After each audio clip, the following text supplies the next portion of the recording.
back in Jeremiah, this is Jeremiah chapter 2. In verse 28, it reads, 27, it says, saying to a stock, thou art my father, and to a stone that has brought me forth. For they have turned their back unto me, and not their face. But in the time of their trouble they will say, arise and save us. But where are thy gods that thou hast made me?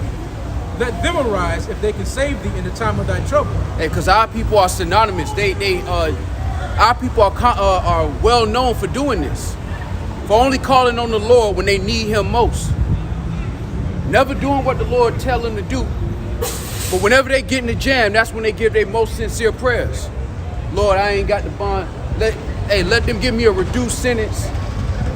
They got all the prayers in the world, but then the Lord allowed them to be freed from that situation, and they return right back to their folly. Well, now we coming into a time where the Lord's gonna say, I'm not answering your calls no more.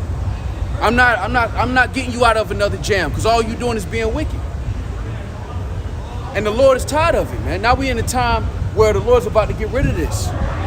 And our people are making permanent decisions in a temporary kingdom. This kingdom is about to fall, man. And Jake more concerned about shoes and clothes than they are about salvation. If I'm gonna say this, and that's the spirit of Esau, man. Right. That was the same spirit Esau was saying. He was more concerned with the lentils than he was with the promise, man. Right. Than he was with the blessing. That's why he gave it up. And that's why 2/3 of our people are giving up their blessing. Because they're more concerned with what they can get on this side than what the Lord has in store. And that's why the scriptures say knowledge and wisdom shall be the stability of thy times. See, a lot of people go to these different outlets, these different platforms to get a little bit of information, but the whole skinny is found in the mouth of the prophets, beginning with the apostles on down. Because it's a summary of everything that's going on. You got certain Edomites that do channels, and it's all about globalism and how they trying to do a one world organization. But they can't put the pieces together. They can't tell you why. They can only tell you what's happening as it happens. They don't know the end goal. The only ones who have that vision is the prophets, because the prophesies to say before it happens. That's one of the greatest gifts the Lord gave us as a nation of people, is prophecy. That is one of the greatest gifts we have as a nation of people. And right now, you think knowing the truth is just, it don't seem that big right now because things haven't really hit the fan yet. But when they really start to hit the fan, you understand that what the end goal is going to be a treasure unto you. Yep. This is Proverbs chapter 29 and verse 18. Where there is no vision, the people perish. This is why our people are in the state that they're in right now. More in love with GTA, Call of Duty, than salvation and the matters of the world that concern the world. The Lord said, surely your turning of things upside down shall be esteemed. Negroes, Latinos, and Native Americans, the sons of God, which are you Negroes, Latinos, and Native Americans, are supposed to be representing the Heavenly Father on earth, not sagging your pants and killing each other. But Folly has been set in great dignity, and because Jake sees some of those guys who sag their pants and shoot at each other, get millions of dollars, they do the same thing. They follow the same blueprint and they destroy themselves. And the Lord said 2/3 of our people are beyond the point of rehabilitation because they don't want to be kings in word and in deed. They just want the words. They just want the title. You got it. John 3 and 19. And this is the condemnation, that light has come into the world, and men love darkness rather than light, because their deeds were evil. Yeah, hey, and if I could say this, Esau has been a very crafty hunter because he allows our people the option. They got a buffet of wickedness. Babylon the Great is like Golden Corral for wickedness. You don't like the greens, we got baked beans. You don't like the collards, we got chicken. You don't like the chicken, we got turkey. Whatever kind of wickedness you want to get into it. Just don't talk shit about Golden Corral. And that's why our people, they don't say anything about what's going on. The scriptures say a gift destroyeth the heart. When our people had yet liberty and the Lord gave them benefits, they worship the creation more than the creator. Esau ain't give you nothing that the Lord didn't allow him to give it to you. But our people look at Esau and they trust him more than they trust the Heavenly Father, man. As much as they in the hood talking shit about the so-called white man, when it really boils down to it, they trust him more than the Lord. You saw how quick Jake took that jump shot? How much shit they talk about not trusting it in Tuskegee? As soon as their job got put on the line, they was like, hey, Stick me. Stick me. The moment they had the opportunity to fall back, they fell out, man. You got it, Austin. Isaiah chapter 30, starting at verse 1. And if I can say this, that ain't our people. That's why 2/3 of our people are not considered our people on this side. Because they're not representing our family correctly. In the ancient world, if you had a rebellious son, which is 2/3 of our people, they wouldn't have made it past 12. Shalom, brothers. Shalom, shalom. If you had a rebellious son in the ancient world, he wouldn't have made it to 12 to be a man, considered a man. He'd have been at the front of his city, getting stoned with stones until he died. And everybody would have witnessed that and said, you know what? Hey, I bet your son worked harder that next day when he found out, you know, young Dawada got his head knocked off, got stones. Yeah, hey, Dad, you need me to help with the goats, because the scripture said when you smite a scorner, the simple are made wise. Right. Because most people don't understand nothing but violence. So that's what the Lord's about to give them. He's about to give them a dose of violence, a strong dose. They gonna OD on it because mercy was not appreciated. You're being hateful. You ain't seen hate yet. Wait till the Lord rise up and start doing this. This is words. You're being so hateful. You're divisive. The Lord is divisive. And he got the power to show you better than we can tell you. We're only here to warn. The Lord's actually about to do these things that we're talking about. And you can see why. You know the one? It's Isaiah 30, verse 1. Woe to the rebellious children, saith the Lord, that take counsel, but not of me, and that cover with a covering, but not of my spirit, that they may add sin to sin, that walk to go down into Egypt, and have not asked at my mouth, to strengthen themselves in the strength of Pharaoh, and to trust in the shadow of Egypt. And that's what our people do, like the brother just explaining. Our people trust in the shadow of Egypt, and they rather trust the so-called white man and what he's established over Yahweh Shem Shai. And the main reason being is because they can see him. They can see Esau. They can see him in power. They can feel his rule. The people they can't see Yahweh Shem Shai, so they don't really fear him like they should. You know, but the Lord is going to show the world pretty soon why he should be feared. You got any more on that? No, that was it. The other one? Get 12 and 17. What's the solid? Yeah.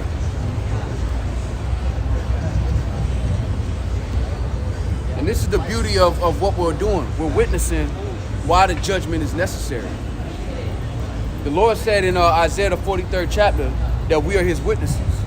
And that's the remnant of our people, because 2/3 of Negroes, Latinos, and Native Americans are exactly what they call themselves, black. They're void of light. They're exactly the bullshit of this society. They're the sum of it. But the remnant of our people are made to be witnesses unto the Heavenly Father. And we understand why this judgment is necessary. Why the Lord's going to kill the majority of these people, man. Because they're not right. They're a waste of space in actuality. They out here fighting, all right, standing up to still have sex and let somebody bust in them, but not have a child. That ain't life. And when you say something about it, you the enemy. Well, what's coming down is going to eliminate the majority of these people that feel like that. Because we're just warning. The Lord is actually going to do it. And the Lord says he's going to have bodies stretched out from one end of the earth, even unto the other. And they won't be buried. They won't be mourned. They're just going to be left there. And the ones who see them fall and die, they're going to be so scared that they're going to die that they're going to keep it moving. If I may say this, you know, what this world has done is absolved the people of accountability. Right. But, you know, the Lord is coming with that judgment so to hold everyone accountable for the deeds they've done in the flesh. You holding one? You know, that was the Psalm 12? 12 and 17, yeah. I got another one. What is it?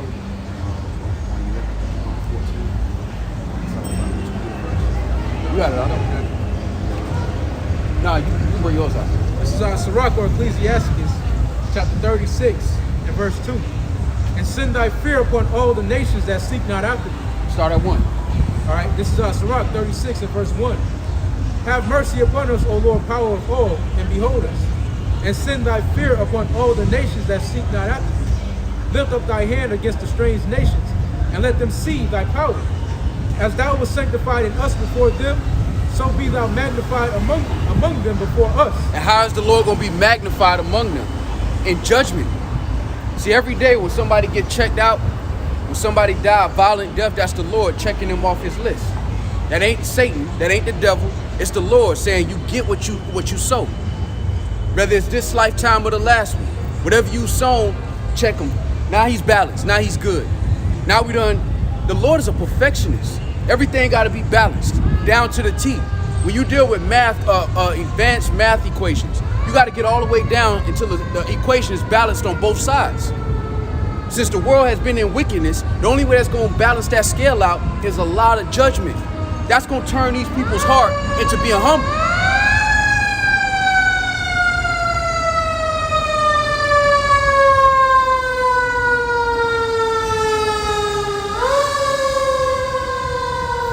And that's why you can't marvel.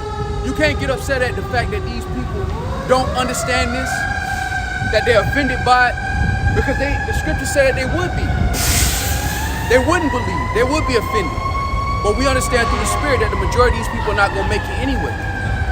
And their offenses and their reservations against the will of the Lord is not gonna stop the Lord from doing what he's about to do, man. It reads, and let them know thee as we have known thee, that there is no power, but only thou, O God. True Nusa, and how have we known the Lord? Through straight up judgment, man. Captivity, captivity in, captivity out. The Lord constantly devouring our people. The Lord constantly sending us another nation against us to devour us. That's how we've known the Lord. We haven't stood within the Lord's court for more than 40 years, man, with the rulers of King Solomon. We've known the Lord peaceably for 40 years, and that's it. But for the rest of that, we've known judgment, man, and that's what the world is getting ready to know. The world is getting ready to know Al-Shagi, the terrible demon-like power. That's what the world is getting ready to be introduced to. All right, family pestilence, that's a light thing to the Lord. Wait till it start happening to your family, though. Right. Wait till it start happening to your mom and them. That's when it's gonna hit, man. And that's when it hit back in the ancient world. All right, back when the Lord sent the plagues against Egypt, when the firstborn of every household was killed, that's when it hit. Oh shit. Let them go. We dealing with something serious here. And that's when it's gonna hit for the people here. When their mama start getting killed, when their daddy start getting killed, when their auntie, their uncle, their baby start getting put to death, that's when they're gonna consider, oh, he fucked up for real. Hey, cause right now they got the ability, when the news get too depressing, they can turn off the TV. When they read an article that's too violent for them and they don't want it to mess up their day, they can hit pause, or they can go watch some cartoons to take their mind off of it. Watch a stand-up, watch some Dave Chappelle to laugh and take their mind off of what's going on around them. Or they can hit these bars and get drunk and forget about what's happening in the earth. But there is gonna come a time when these distractions are not gonna be available, and you're gonna be left to your own thoughts. 2/3 of our people are gonna be devoured by this. They're gonna be some of the first to taste this in its fullness. When you think about inflation, gas prices, all of the food prices. Jake right now, if Jake get car trouble right now, it's over with. They set back 2 months at least. If Jake, let Jake alternator be messed up. Jake be turning on the car and just hoping, whenever they get car trouble, they just hope it's at least 500 or less. Jake just hoping, praying. When this hit, Jake is gonna be the first one to really feel it. And then they're gonna understand, but they're gonna have to understand it the hard way, because at that point, there's no call, there's no repentance, there's no tears that's gonna take you out of that judgment. In the ancient world, and we talk about this all the time, when our people were besieged by Babylon and Nebuchadnezzar besieged our cities, and we were starving, and men were selling belt buckles and boots and bird dung to eat, our people prayed for mercy. They prayed to the Lord for mercy. They threw ashes on their head. We had the temple at that time, so they could go into the temple and say, Lord, please, we starving out here. Did you think did the Lord answer them? No, and history tells us the Lord didn't answer them. So there comes a time when the Lord stopped answering these calls for mercy. But Jake don't take it serious until, like the brother said, it touched home. Then it's too late. I got one. You got it. Hold up real quick. You got it. Ezekiel 39:7. So will I make my holy name known in the midst of my people Israel, and I will not let them pollute my holy name anymore. And the heathens shall know that I am the Lord. the Holy One of Israel. And how are they going to know that? They're going to know that through the judgments of the Lord. That's why prophecy is so important.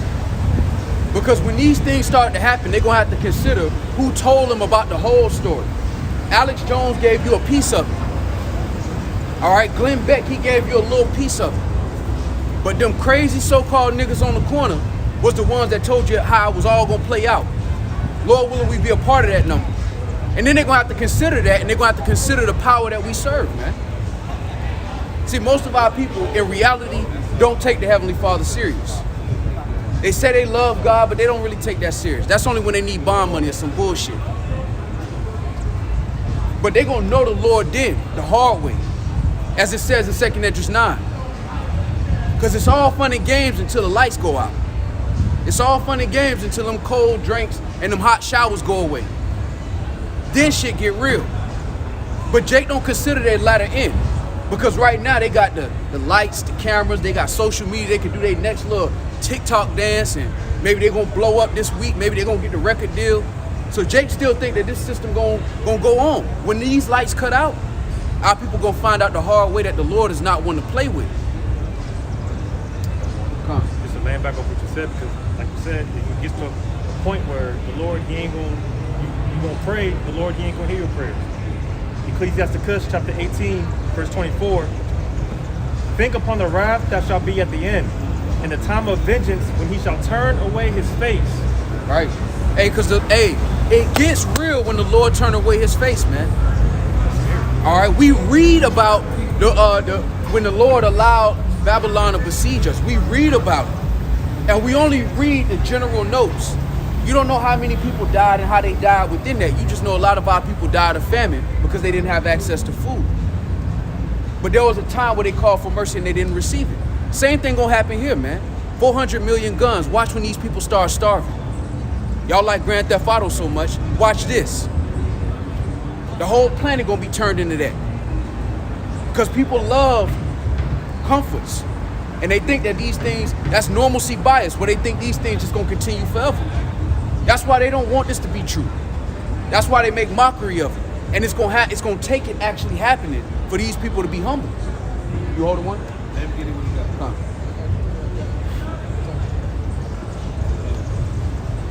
This is Sirach, Ecclesiastes 35 and verse 20.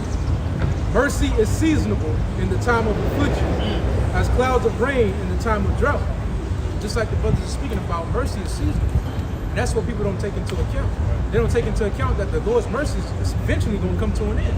Just like it did in the Babylonian Empire, the Greek, the Roman, right, the Persians, the Mede. Just like though that mercy came to an end at a certain point in time, we coming into that same time. Right? You know? Hey, and as the scriptures say, you reap what you sow. All right, the Lord is not mocked. What's been sown in the West is about to be reaped in a great way. You watched all kind of people starve on CNN, now it's your turn. Right. You drop bombs over Baghdad, now it's your turn. All these things are about to happen in great speed and great strength. And that's how the Lord's presence is going to be known and felt, man. This is something that you have to wrap your mind around, that it has to happen. That, yeah, we're going to be in the midst of it, and Lord willing, we get delivered, and Lord willing, we're part of that number. But this got to happen. This is the only way the scales are going to be balanced. And the Lord is the most high power, or judge, because Allah can mean judge as well. It means power and judge. And the Supreme Court is about to rule, the real Supreme Court. And the Lord has ruled against this place. And now we're about to witness the judgment. Read that again, huh? This is Ecclesiastes, or Sirach, chapter 35 and verse 20. It reads, mercy is seasonable in the time of affliction, as clouds of rain in the time of drought. It's cold, man. But mercy is seasonable, man. Meaning, hey, the doors of mercy are closed. You don't got forever to repent, man. This is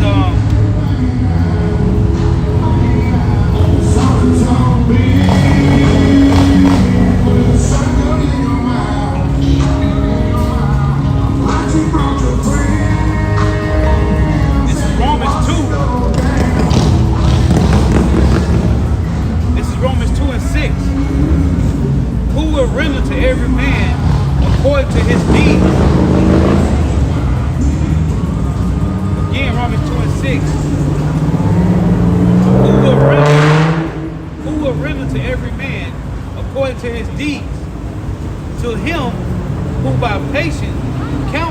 well-doing, seek for glory and honor and immortality, eternal life.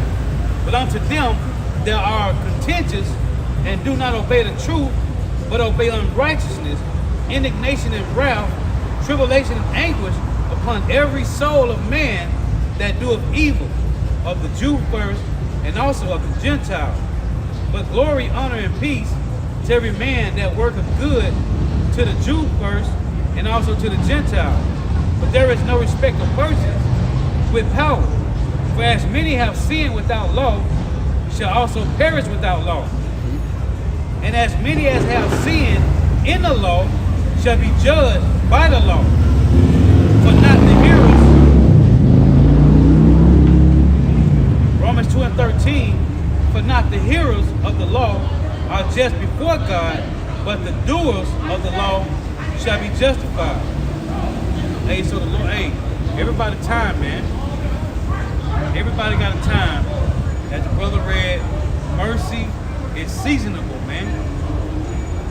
And whatever you have sown, like the brother said, over in Galatians 6 and 7, whatever you have sown, man, you gotta reap it. And we know the fruits and labors of Babylon the Great, man, of the so-called white man. Which is what? Hey, I tell you in James 2 and 13, he that showed no mercy will not be showed mercy, man. And mercy rejoices against judgment, man.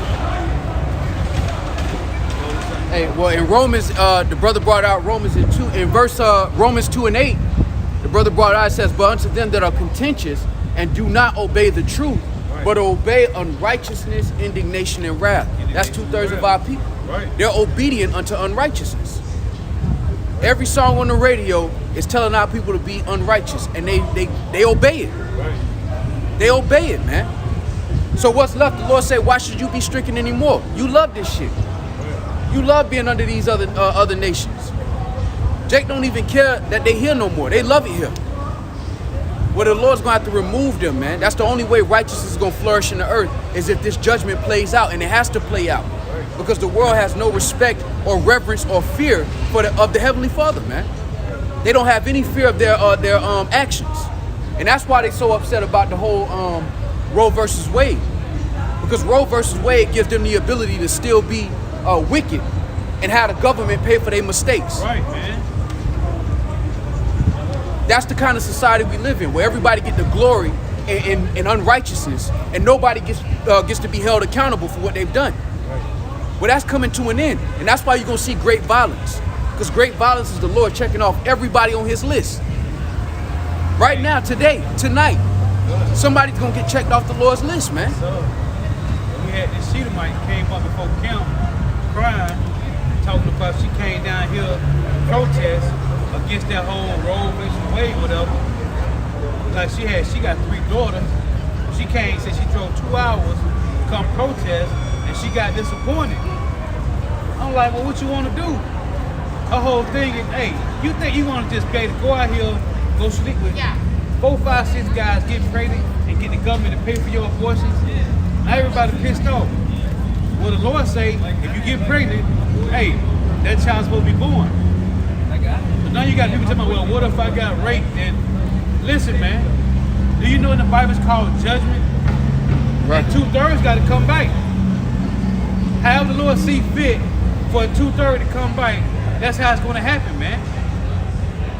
If you got raped, hey, then you doing something against the Lord, man. Rather than this life or your previous one. And it's wicked too, because in the law that the Lord gave us, if a woman was to get raped, and that man would have to pay shekels, get into her father, and marry that woman. Right. She here forever. Right. So it was a thing. It was a consideration before a man lay hold upon a woman like that. And that goes back to these rules and rulership, man. Cause nobody, hey, you had to think about if you finna go do that, man, she gonna be mine forever. But what if you don't want to be with her after 2 weeks? Then what? You just trying to get some box. No. That's why you meditated. If I do this, ain't no turning back from it. So you ain't just have men running around raping people. So if you find yourself in that situation, hey, you fighting against your how about your mama shot. And that's because today, bro, it's an oversaturation of sexuality, and Right. Esau deprives men of women. Right. You know, you can't satisfy that natural urge that you have to conquer women. You know, you got a one woman man. You know, you gotta stick to that one wife. You gotta hold her down. That's bullshit, man. And then on top of that, everything here is over sexualized, man. Women go out and they just, you see them out here, man. They don't got nothing on. Nothing on. Everything that's promoted on TV is just nothing. It's all sexualization, man. Even when it comes to the kids shows, man, it's all sexualization. Everything is sexual here.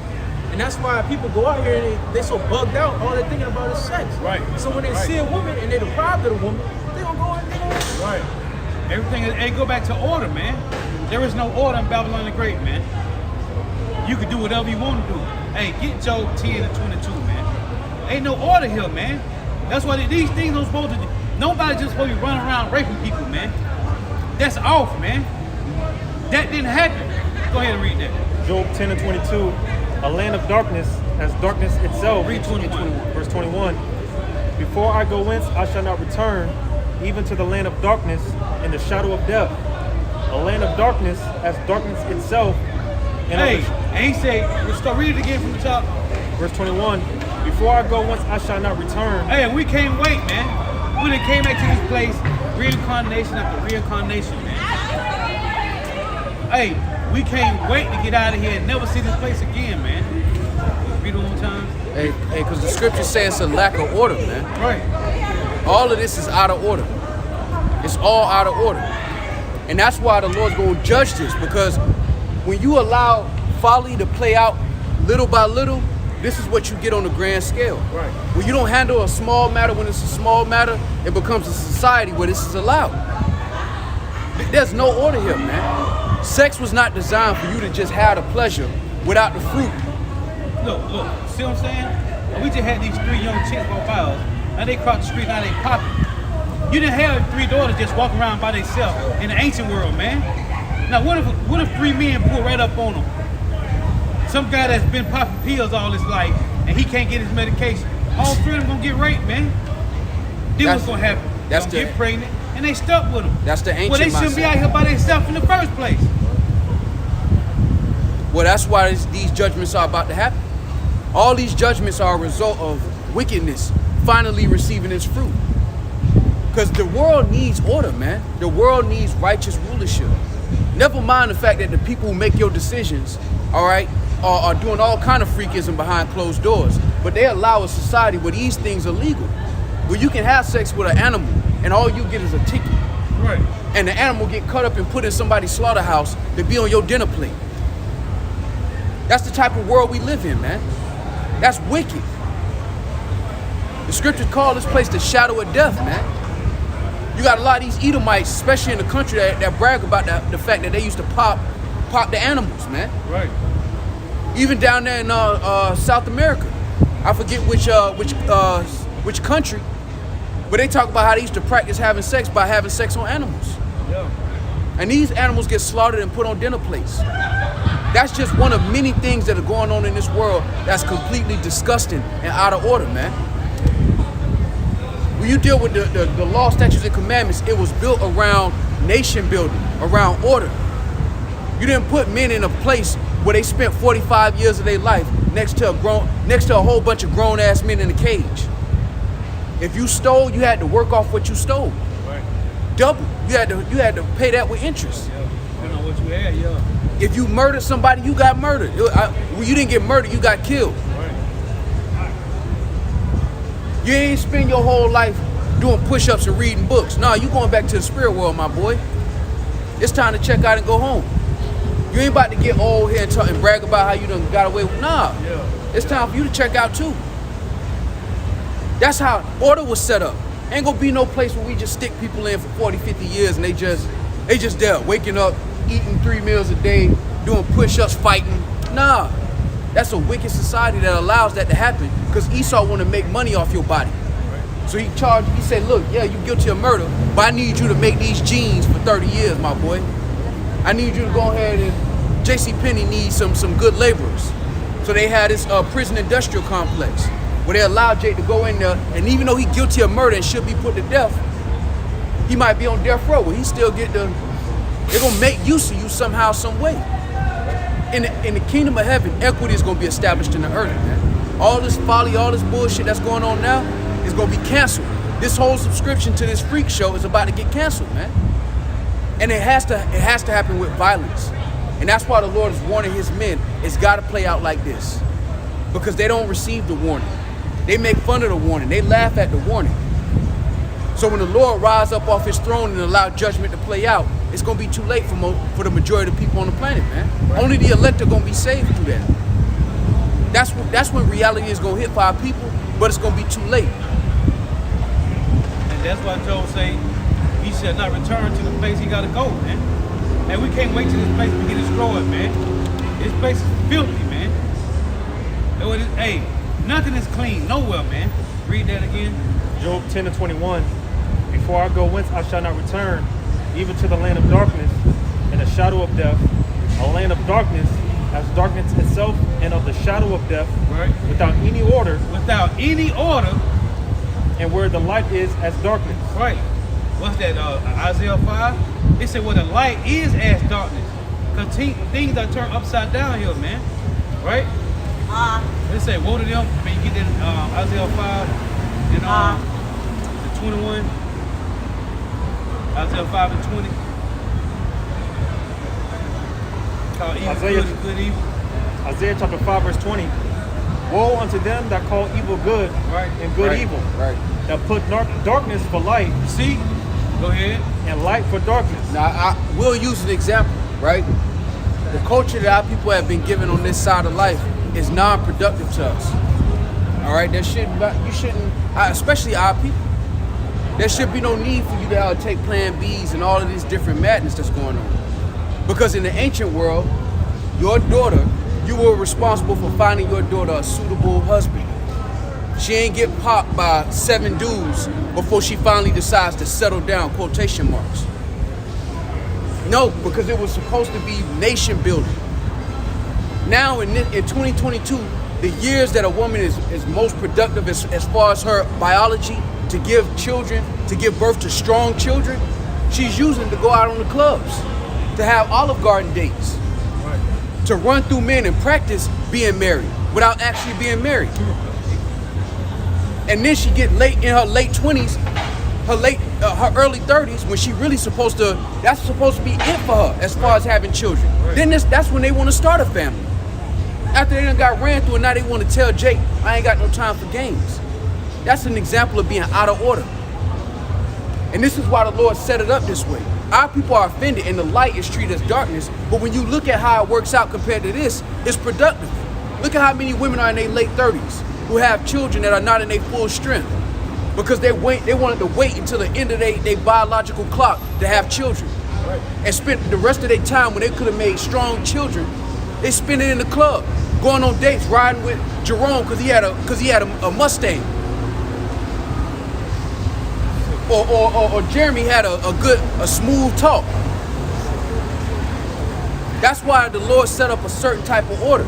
And our people are offended by that. But look at what happens when you don't keep that order. The men of our nation, your son was supposed to have a virgin, man. The woman that he married was actually supposed to be a marriage because she was a virgin. They bothering me. The Antichrist and the police for the last 2 weeks. I've been in the Orlando 3 times. And I tired my feet, it's hurting. I got blisters on my feet from getting away from the police.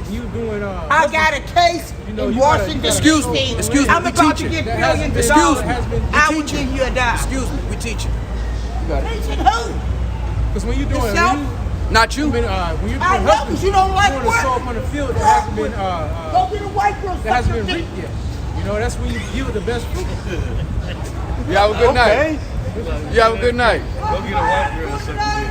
I got a better Say we hate women. What y'all got? You got it. Proverbs 1:26 through 28. That's the best thing she said all night. Proverbs 1, verse 26 through 28. I also will laugh at your calamity. I will mock when your fear cometh. When your fear cometh as desolation, and your destruction come as a whirlwind, when distress and anguish come upon you. Then shall they call upon me, but I will not answer. They shall seek me early, but they shall not find me. Hey, because these ain't our words. They're not upset about us. They're upset about the will of the Lord. And you know her dog gonna holler, man. Yeah, man. So she heard like that's, but that's what it is. That's how the Lord feel about it. Yeah. Adam did not say Eve's frustrated. Of course she is. She done gave her box out all these years, and now she wake up at 28, 30, and now she frustrated because her life is over. Now she gotta hurry up and settle down. Nah, that ain't how life's supposed to work. That ain't how life's supposed to work, and that's why the Lord's about to establish order in the world, man. Because this liberty has destroyed the majority of our people, including our women, man. They've had liberty to destroy themselves, and that's why a lot of them are alone and frustrated and bitter. Because they reject the laws of the Lord to live how they want to live. And then when they 30 and they late 30s, now they want to settle down and they need a good man. For what? To destroy him? Nah, man. That's why the Lord's about to establish order. And many of our people are going to die on this side. Because when they hear the words of the Lord, you don't reject us, we're not offended. Right. You hate the Lord. The same one you call on when you're struggling. That's who you hate, not us. Our job is to speak the words of the Lord, man. Hey, if I may say this, when you go to establish order in a place that's been accustomed to chaos, you got to cut off all the infidels, man. Because you're going to have rebellious people. You're going to have those that ain't going to want to come under the order. Right. And that's why Yahweh said, that I should reign over him, bring him hither and slay him before me, man. A lot of heads getting ready to roll, man. Just like that movie King. All right, when he came into power, it was some people that ain't want to get down. Yeah, they gotta lay down. Let them lay down, man. Put them for that guillotine and let them heads roll. And people forget that this is a part of who the Lord is, man. It ain't all mercy, because they abuse the mercy of the Lord. When you step outside your house at night and you look at the nightlife, that's them abusing the will of the Lord. Shalom. Hey, repent, brother. Get them having that hand, brother. Yeah. Can't keep walking about. Okay. I'm going to work though, so yeah. Okay, all right, brother. Shalom, brother. Matter of fact, can we get Jeremiah 8:3? Hey, I'm gonna say this, man. He did cut him. That's a spirit, Lord. He cut him off. Hey, this chick across the street, man. Hey, the brother from DTA did lessons years ago. He was like, the doctor said that they don't develop over 18, man. Their mind don't develop over 18. Now she got right across the street, talking all that trash. She telling me, y'all hate women. Go get a white woman to suck your dick. She get across the street and say, nah, that's some kiddie stuff, man. Yeah. Cause they don't develop over 18, man. A woman don't develop over 18 years old, man. That's why the scriptures say they need guidance their whole life. Their whole life. They need guidance, man. I don't care if she's 60 or 50 or 30. They need guidance, man. They're not natural decision makers. Right. What they cleave to? They cleave to a devil who the scripture call him a child. Why? They full of childish things, childish ways, man. That's why Jake run around here, killing each other up and stepping on each other's shoes and shit. Right. Holding vendettas, holding grudges. That's women. Raised by women. Raised by women. Right. And that's why Christianity flourished, because of our women. Right. Bro, you see these four women just passed by us. They should not be by themselves, man. Just like these three young ones just came by here, get across the street and start popping, man. They don't supposed to be out here walking by themselves like that, man. That's off. But this devil say you can do it, man. And that's why it's going to get violent, because the Lord is going to show you what happens when you don't. See, in the ancient world, your daughters was kept away. Right. So if she found herself in the field by herself, somebody blew it. Yeah. But in the ancient world, it was more serious, because anything could have happened. When they talk about feminism, that's a first world problem. You can look that term up, that's a first world problem. That means when you got big cities, feminism becomes a problem, because now the women are comfortable. They in big cities, they got access to everything. They don't technically need a man to protect them. So now they start asking about, well, why can I do this? Why can I do that? And they've given them all of these so-called rights. Right. And they're unhappy. Because the real happiness of a woman is being able to raise up a family and have a husband. Right. But they've been programmed to not believe that. So they go into the work world, and then you find them on these social media apps, these dating apps, 38 and 37, talking about, I need a real good man, a provider, a protector. Right, with 3-4 kids. What you been doing for the last 13 years? Olive Garden, hitting all these dates, taking advantage of Jake and giving them box. And now you at the end of your cycle, that's backwards, man. Right. And they could be offended by the Lord setting it up for a man to pick the husband of their daughter. But your father knows what you need. And your father can tell a good man when he see one. You don't. You don't have that discernment. And the proof is in the pudding. Right. Look at our nation. Look at the women of our nation. They've had liberty to make their own decisions. And look at them. The same men they hate is the ones they raised. You got it. Talk about that. I don't got time for the game no more. Of course you don't. But you got 3-4 It's over kids with. and your box been beat all up. It's over with. Of course you don't. And no man in his right mind should take you seriously. You get that late in your age, now you want to be snob. Nah. But in the ancient world, we knew that. That's why when you deal with the law of grape, the reason that was established is because no Israelite in the ancient world in his right mind would want to give his son a woman that's already known to man, even if it was by force. So basically, you're leaving her to be husbandless.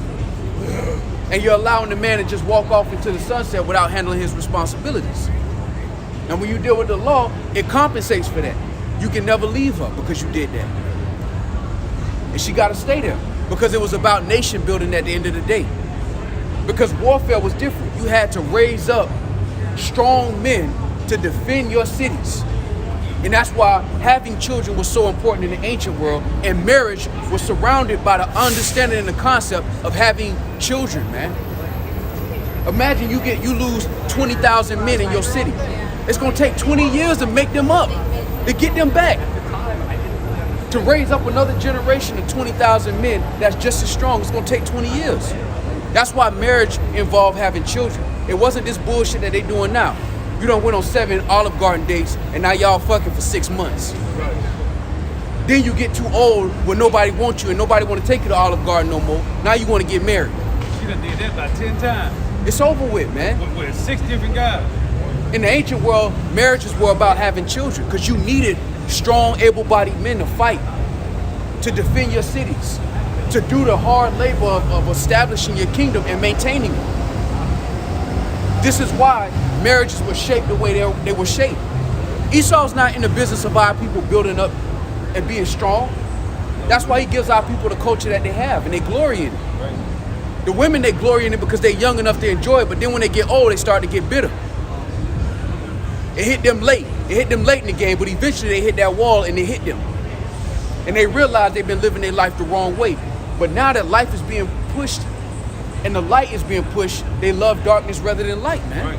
So read it one more time. I got a precept. Come. Read that again. What was that? Go. Isaiah 5. Isaiah chapter 5, verse 20. Woe unto them that call evil good and good evil, that put darkness for light and light for darkness, that put bitter for sweet and sweet for bitter. That's what they do, man.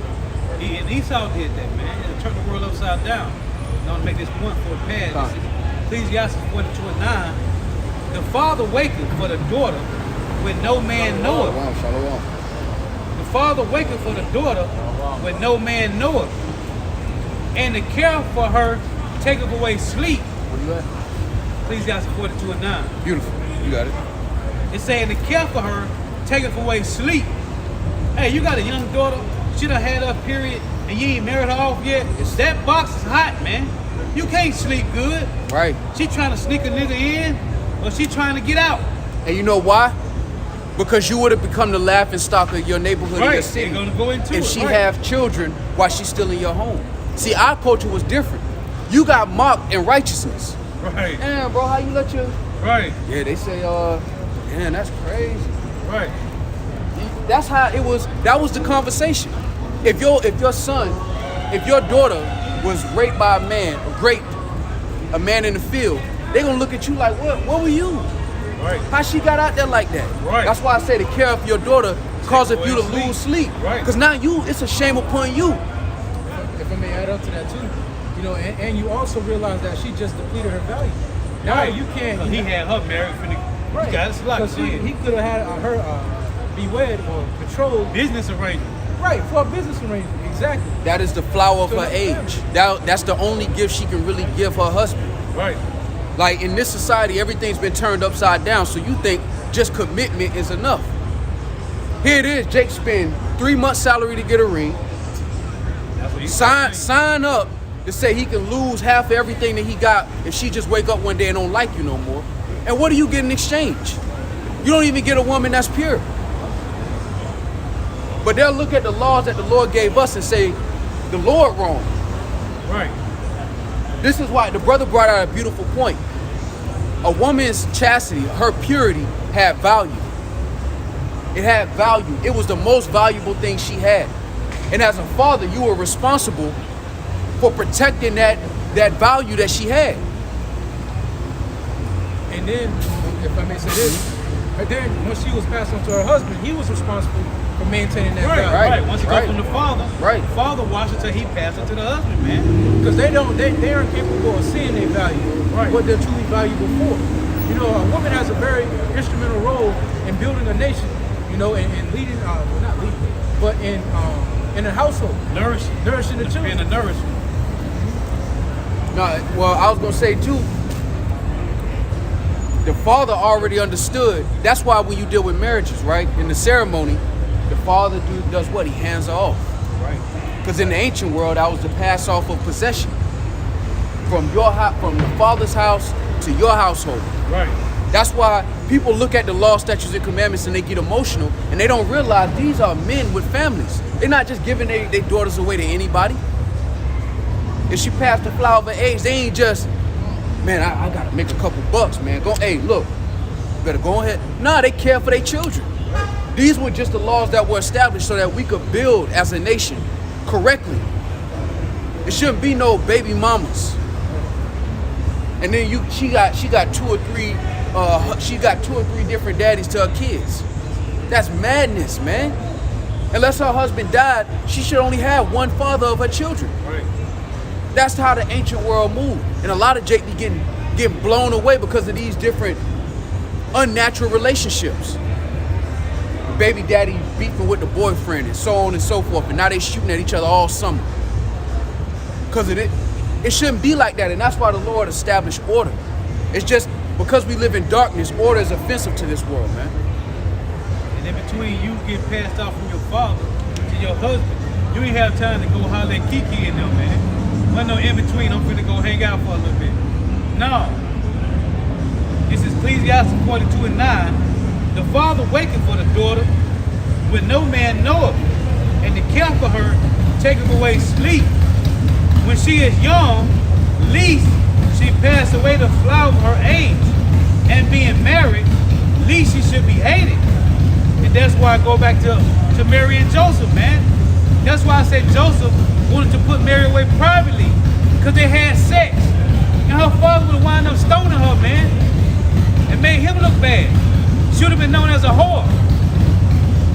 It say, verse 11, it's a lucky verse 9 again, it say, least she should pass away the flower of her age, and being married, least she should be hated. In her virginity, least she should be defiled, and God will child in her father's house. And having a husband, least she should misbehave herself, and when she is married, least she should be barren. Keep a sure watch over a shameless daughter, least she make thee a laughingstock to thine enemies, and a byword in the city, and a reproach among the people, and make thee ashamed before the multitude. Behold not everybody's beauty, and sit not in the midst of women.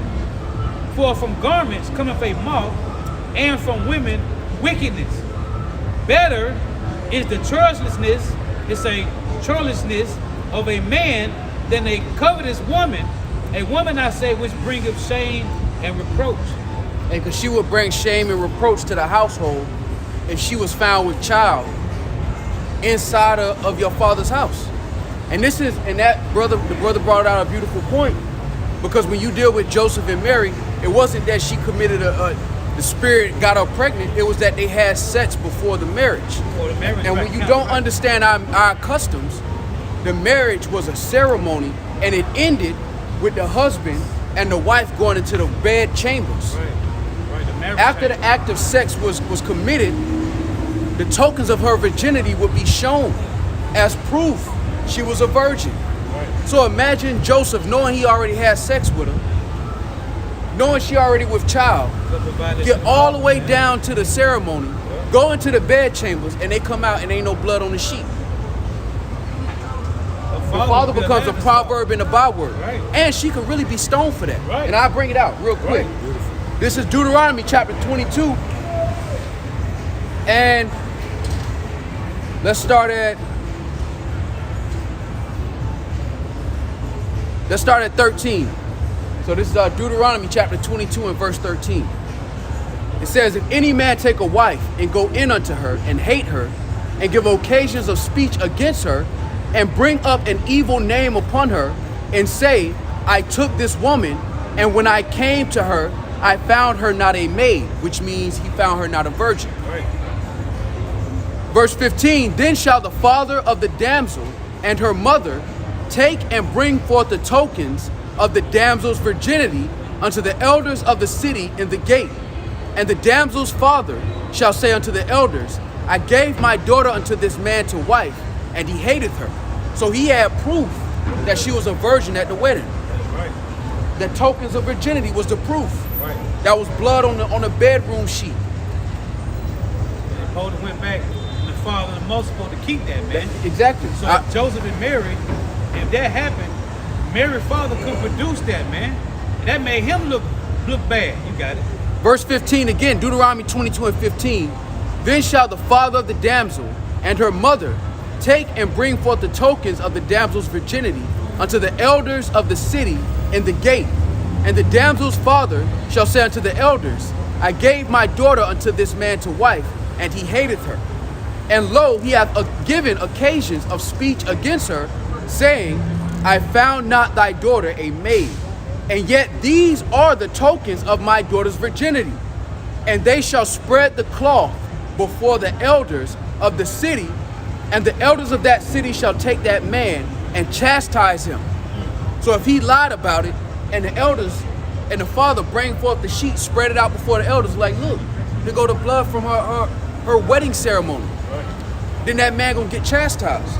It says, and they shall immerse him in 100 shekels of silver, and give them unto the father of the damsel, because he hath brought up an evil name upon a virgin of Israel, and she shall be his wife. He may not put her away all his days. So, and this goes into why the laws is the wisdom, why this is how it's supposed to be, and not what you see now. It says, verse 20, now check this out, but if this thing be true, and the tokens of virginity be not found for the damsel, then they shall bring out the damsel to the door of her father's house, and the men of her city shall stone her with stones, that she die, because she hath wrought folly in Israel, to play the whore in her father's house. So shalt thou put evil away from among you.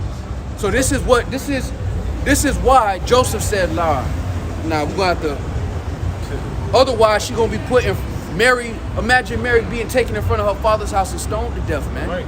All because they had sex before the marriage. And I'll say sex before the marriage ceremony. Because again, our marriages in the ancient world, they may have went on for 2 weeks. A week, maybe 2 weeks. It was a celebration. And they would go into that bride chamber, and you see them go into the bedroom chamber. And then they would come out with the tokens of virginity, give it to the father. And he would hold on to that, just in case an accusation come up.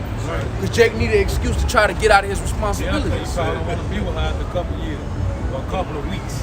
This brought actual accountability. Like when you deal with Jake wanting more than 2 women. In the ancient world, you had to provide for both of them. Right. And if you didn't provide for both of them, one of them had license to deal. That means you had to provide everything, including bodily functions. Yeah. And it sound real until it get real. Yeah. You want 3 or 4 wives? Yeah, okay. Get real. Let's get ready. You better work out. Yeah. You better eat them herbs. Because it's going down in the field. Yeah. And they need what they need when they need it. Right there. That'll put you in a real perspective. Because even having multiple wives in the ancient world was far different from this. Yeah. Because you grew up on your father's land. If you were the firstborn, you got the greater portion of that land. And your father picked out the marriage. That means your father talked to her father. And they were like, look, bro, what you thinking? All right, well, shit, I got like 5,000. I got 5,000 sheep. All right, well, that work out. How you land? Because then y'all had to work together. Because y'all ain't having no marriage for nothing. Now your families are together. Now it's business. In this world, Jake just get married and his all the family just be like, all right, good luck. Yeah, struggle. Yeah. Y'all done paid for $20,000 for a wedding ceremony. Now y'all in that crib suffering. And everybody just call in there and check on you. Y'all doing all right? All right, y'all don't be fighting over that now. Nah, it was a business. Y'all families got together and y'all figured out how y'all could sustain yourselves. Right.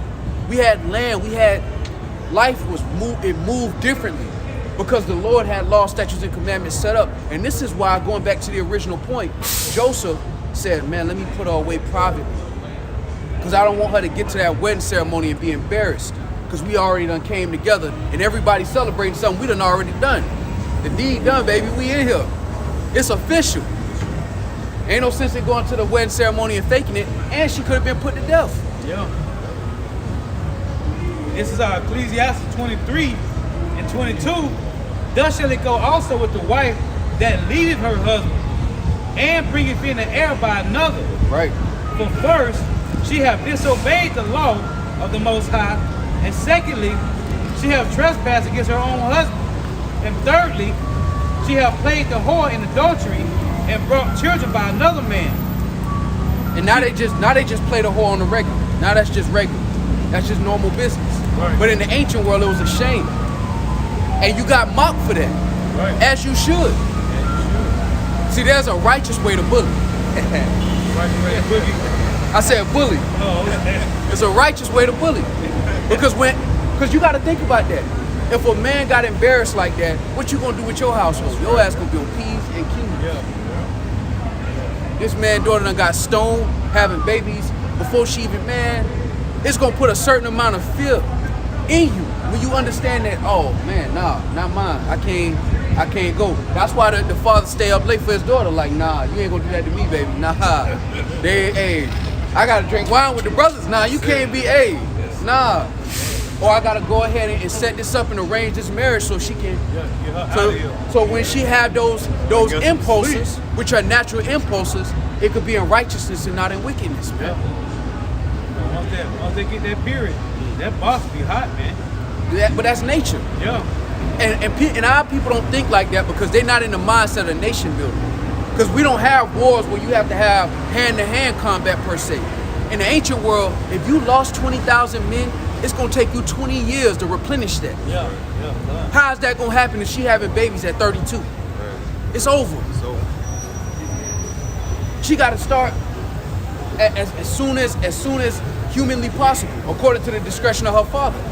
Hey, if you want to see that rotation, you know what that first drum, 27? Yeah, I'll bring it. You want to see that rotation? King David had to rotate 24,000 men? 24,000 men per month. There was a new 24,000 men being rotated into the army and out. That's how we needed numbers. And marriage was centered around being fruitful and multiplying. Not this little feeling you get in the bottom of your stomach. Not Jodeci and New Edition. You're supposed to listen to them to be fruitful and multiply. Not to just have some, man, this is our love story. Oh, we just crazy. Y'all ain't got y'all. Nah, it was built around having children. That's why when you deal with Samuel's mother, she was ashamed because the other wife was having children and she wasn't. She wasn't ashamed that her husband had another wife. It was the fact that she couldn't have a child. That was the priorities of the women of our nation in the ancient world. Look at their priorities now, man. Like Rachel. Leah was able to have, and Rachel wasn't. Right. But Rachel was the loved one. They say Ecclesiastes 23 verse 24, she shall be brought out into the congregation, and inquisition shall be made of her children. Her children shall not take root, and her branches shall bring forth no fruit. She shall leave her memory. She shall leave her memory to be cursed, and her reproach shall not be blotted out. Hey, because even now in this world, when a woman has children from multiple men, there's a stigma behind that, and that goes back to the law. Because the one man that broke her virginity is supposed to be the man she married to for life. That's the reality. And what you see now is the degradation, the degeneracy of our nation that accept this and allow this and glorify it. You got it. Let's say verse 27, Ecclesiastes 23 and 27, and they that remain shall know that there is nothing better than to fear the Lord, and that there is nothing sweeter than to take heed unto the commandments of the Lord. Because the Lord describes this as a shameful act. That the man you was married to, you went out and had a kid with somebody else. That's wicked, man. In the ancient world, wasn't no stepdaddy season, man. The only way it was a stepdaddy is if the first daddy died. Right.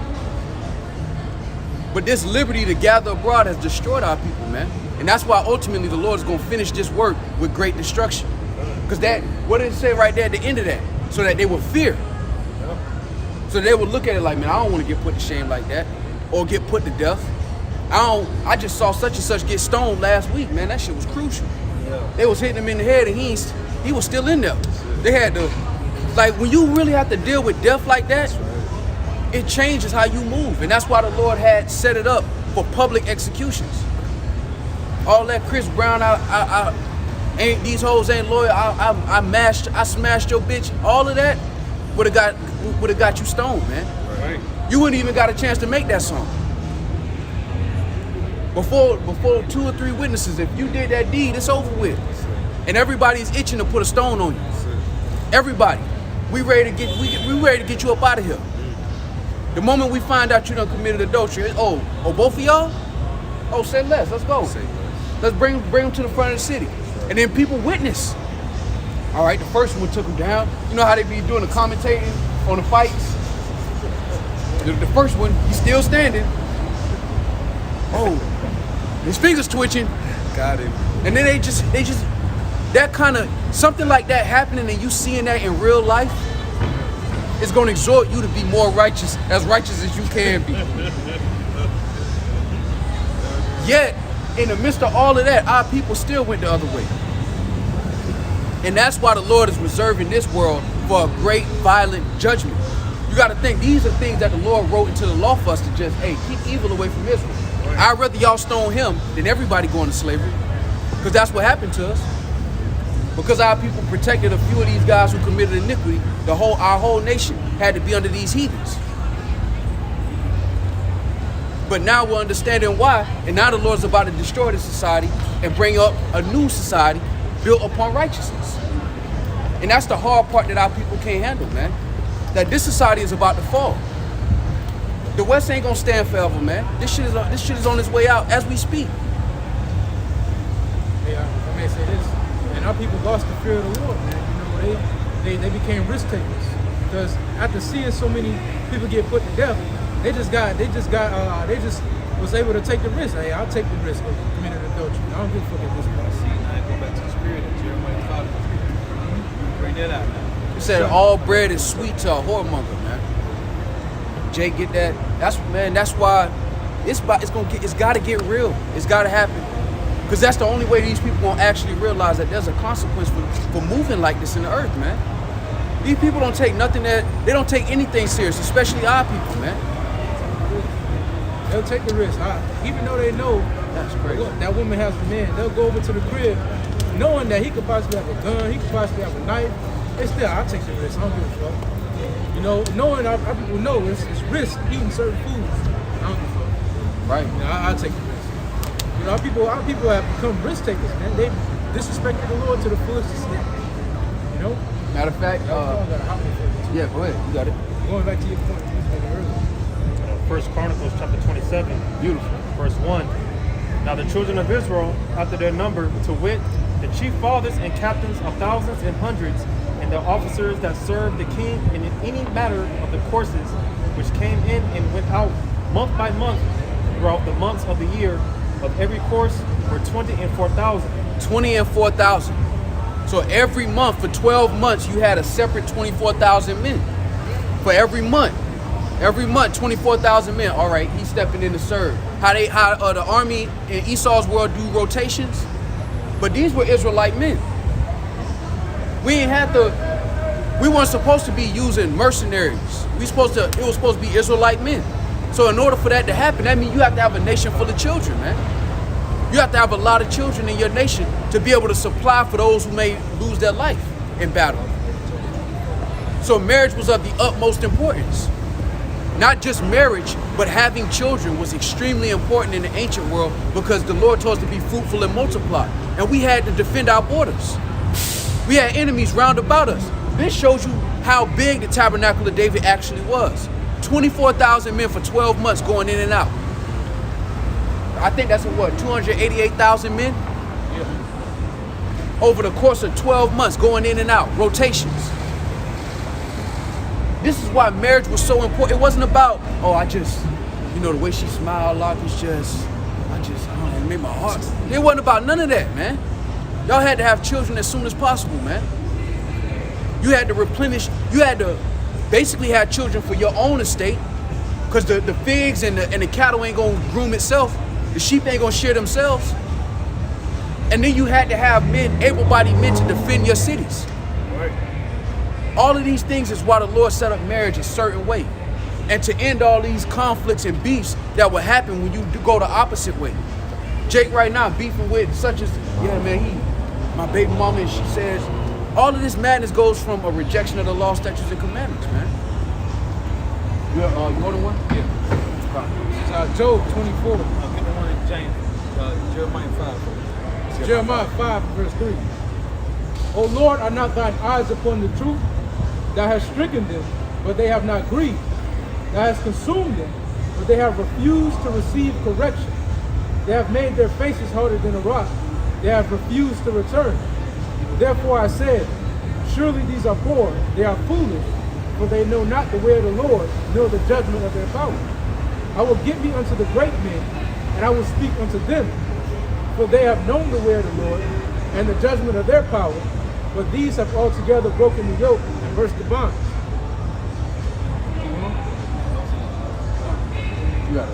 Jeremiah chapter 8, verse 3.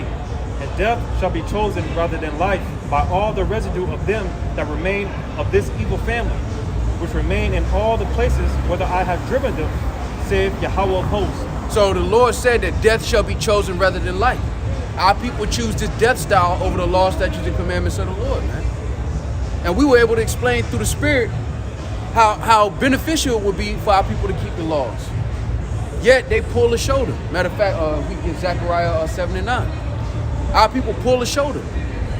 When the Lord gave us the wisdom, this is a better way. Even when you look at the world today, you can look at the laws and see why the Lord told us to do certain things. Don't let this happen. Don't do this. Don't do that. Because if you do that, this is what you get.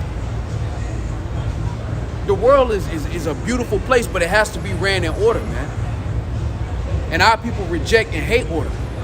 Like it says in Romans the 2nd chapter, the brother brought it out, they obey unrighteousness. And because of that, the whole planet is defiled. Zechariah chapter 7, verse 9.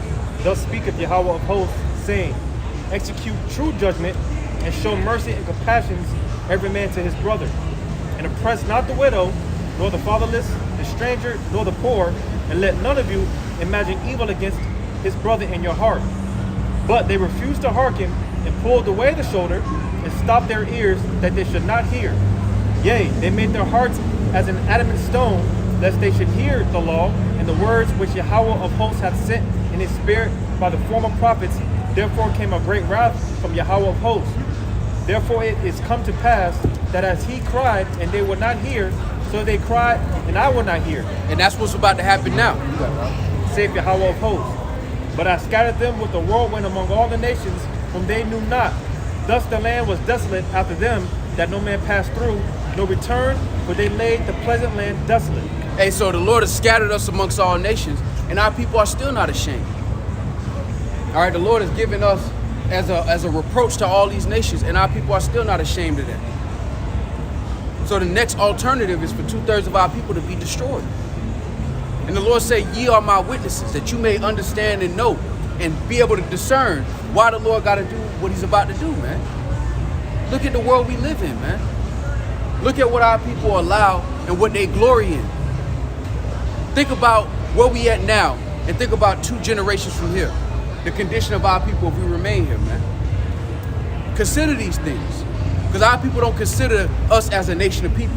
They only consider their own personal situation. And that's why the Lord is coming to destroy this and cut this off. Because this has been the worst captivity ever. You got another one? Oh, get on with the psalmist. You bring it up. It's Isaiah chapter 30 and verse 11. It reads. It's Isaiah 30 and verse 8. It says, now go write it before them in a table and note it in a book, that it may be for the time to come forever and ever. That this is a rebellious people, lying children, children that will not hear the law of the Lord, would say to the seers, see not, and to the prophets, prophesy not unto us right things. Speak unto us smooth things, prophesy deceits. And our people pay top dollar for you to prophesy deceits. Whether it's rap songs or the pulpit, our people pay top dollar for you to deceive them. They'll pay top dollar. They'll put you in a Bentley tonight if you get them the right smooth words. That's why I saw a clip of this woman say, if you give a prophet a cold glass of water, you get a prophet's reward. If you give a millionaire tithes, you get a millionaire's reward. A woman preacher got up on the pulpit and said that. And you know it was Eve. This how they moving in the church, man. Straight scammers. Straight scammers. Hustlers and scammers, man. Using the word of the Lord to enrich their own self, their own life. Make merchandise for the people. But the other day on this guy was Martha Messenger, man. This nigga making merchandise for the people.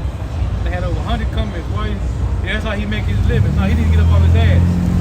He gonna make his living by the sweat of his brow. That's a dangerous thing when you try to make merchandise of the words of the Lord. You playing a dangerous game.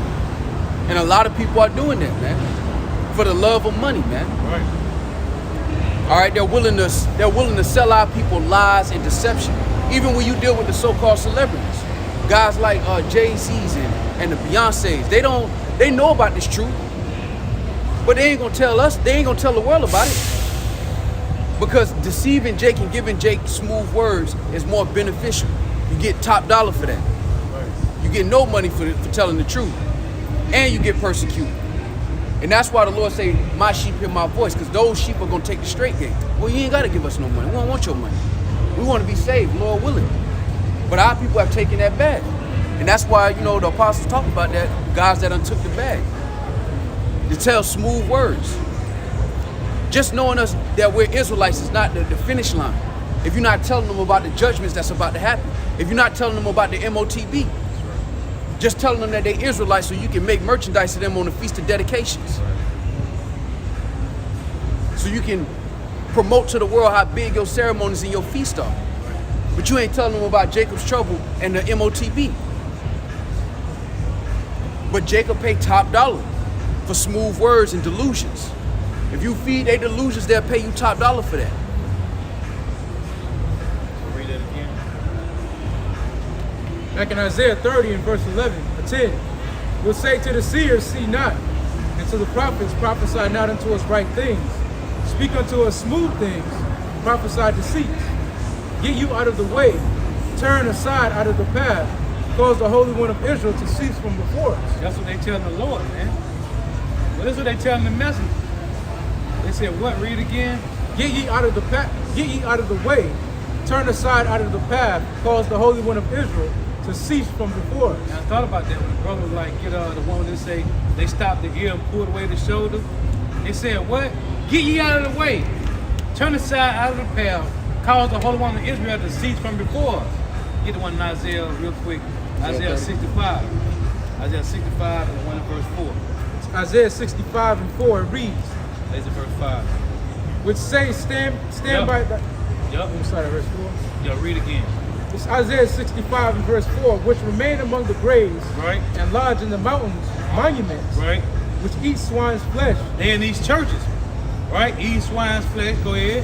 and broth of abominable things. in their Crabs, vessels, shrimp, clams, oysters. Read one more time. which remain among the graves and lodge in the monuments, And they're talking about these churches. Where the graves at? On side of the church or behind the church? Until they lot get filled and they go get a whole other lot. They're talking about these churches. Go ahead. I'm going to start at verse 3. Yeah, go ahead. It's Isaiah 65 and 3. It says, verse 2, I have spread out my hands all the day unto a rebellious people, Right. which walketh in a way that was not good after their own thoughts. And the Lord said he was going to scatter us amongst all the nations, and we shall serve these gods, wood and stone. Go ahead. A people that provoketh me to anger continually to my face, that sacrifice in gardens and burneth incense upon altars of brick, Right? These churches. which remain among the graves and lodge in the monuments, which eat swine's flesh and broth of abominable things is in their vessels. And that's talking about that dietary law. Everything that's not on the dietary law. You done made it to a broth of abomination. It's in your vessels, along with the philosophers of Babylon. Go ahead. Hey, and Jake call it gumbo. Right, a gumbo. Gumbo is a A mix of everything. man. You got it. And then they wonder why they pH balance be off. Right. You eating broths of abominable things. That's why you need summer's Eve. Cause you consuming all of these different unclean scavengers, man. Right. When you deal with these abominable foods, most of them are just scavengers. They don't even eat anything healthy. Why would you want to eat them? Right, right. It was say, stand by thyself, Right. come not near to me, for I am holier than thou. These are smoke in my nose. And the Lord say they do this to my face. Right. Right? In Deuteronomy 7 and 9, the Lord say, those that hate him, he's going to judge you to your face, man. Read that line one more time.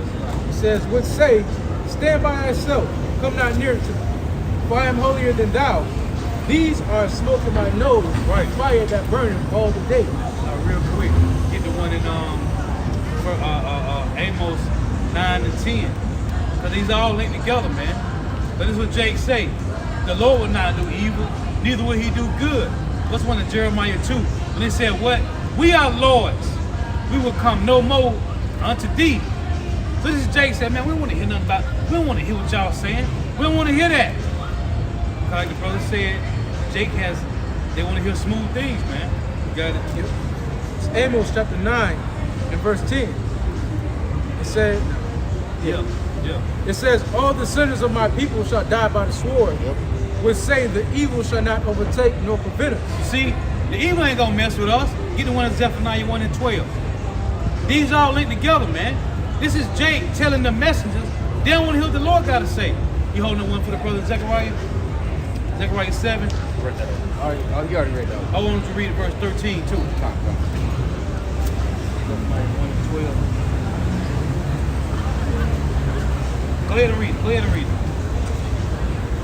Zephaniah 1 and 12. Yep. And it shall come to pass at that time that I will search Jerusalem with candles Right. and punish the men that are settled on their leaves. Right, that's selling their leaves. You don't want to change. You want to stay same way. The Lord told you don't eat pork, shrimp, crab, and lobster. You saying my pastor said it's okay. Go ahead. That say in their heart, That say in their hearts. Go ahead. the Lord will not do good, You see? neither will he do evil. You see? That's what Jake say. The Lord ain't gonna do nothing, man. So what he gonna do with Esau? He been messing us up all these years. He ain't judged him yet. He ain't gonna do nothing to us. You got it. Jeremiah chapter 44, verse 16. As for the word that thou hast spoken unto us in the name of Yahweh, we will not hearken unto thee. Right. But we will certainly do whatsoever thing goeth forth out of our own mouth, Right. to burn incense unto the Queen of Heaven, and to pour out drink offerings unto her, as we have done. You see, you can't stop this. They say they're gonna pour out drink off to the Queen of Heaven. Who is that, man? They want to celebrate Semiramis, man. Christmas. You can't tell them nothing about that. Christmas, Valentine's Day, Mother's Day, you can't tell them nothing, man. we and our fathers, our kings and our princes in the cities of Judah and in the streets of Jerusalem, for then had we plenty of victuals and were well and saw no evil. There you go. I'm just going to get you to read that. You see that? What Jake say? We had plenty of victuals, right? Well, who controls the victuals? The so-called white man. But we going to listen to him because he got the food. He supplying us with the jobs. So we going to listen to him. Read that again. But we will certainly do whatsoever thing goeth forth out of our own mouth to burn incense unto the Queen of Heaven. And the reason it's so messed up, man, because Jake think that this devil is giving you these things, man. Not knowing that it's coming from the Lord, man. Jake been so brainwashed by this devil, man. If it's a God, it gotta be looking like him. That's who control the earth. Who control the laws and the policy. Who make the money? It's them. Go ahead. And to pour out drink offerings unto her, as we have done. We and our fathers, our kings and our princes. See what Big Mama said from the plantation. If you just keep your head down, baby, and apply your mind to the system, you can get just like them. Read that again. But we would certainly do whatsoever thing goeth forth out of our own mouth to burn incense unto the Queen of Heaven, and to pour out drink offerings unto her, as we have done. We and our fathers, our kings and our princes, in the cities of Judah and in the streets of Jerusalem, for then had we plenty of victuals, and were well, and saw no evil. And you see the men following the women in the back in slavery days. It was what Big Mama said. You got it. Oh, you got the Zechariah 7. Come. Go ahead, bring it out. Come. Zechariah 7, verse 11. Yeah, we'll start at 11. Come. This is Lamentations chapter 5, verse 1. Remember, O Lord, what has come upon us. Consider and behold our reproach. Our inheritance is turned to strangers. Right. Our houses to aliens. And this ain't even, North America ain't even our heritage, man. It's talking about who we are, man. Them devils is our land, man. Talking about they the so-called Jews, man. They Jewish. Ish ain't even a word, man. Them Jew Nazareth made that up, man. Just like they made up Jehovah and Yahweh and Yahshua and Yeshua and Ahia and Yeshaya. Those are all made up, man. Go ahead up. We are orphans and fatherless. Our mothers are widows. Right. And our first mother, when you're reading that second Ezra 2, it said our mother have casted us out. Who is our mother? It tell you that in Galatians 4 and 26 that Jerusalem is the mother of us all, man. Go ahead. We are orphans and fatherless. Our mothers are as widows. Right, hold on, real quick, read that. Second Ezra chapter 2 and verse 1 and read. Thus saith the Lord, I brought this people out of bondage, right? And I gave them my commandments by men servants, the prophets, whom they would not hear, but despised my counsel. Right. The mother that bare them said unto them, go your way, ye children. You see? For I am a widow and forsaken. Go back, you got it. Lamentations chapter 5, verse 3. We are orphans and fatherless. Our mothers are as widows. We have drunken our water for money. Our wood is sold unto us. We gotta pay for water, man.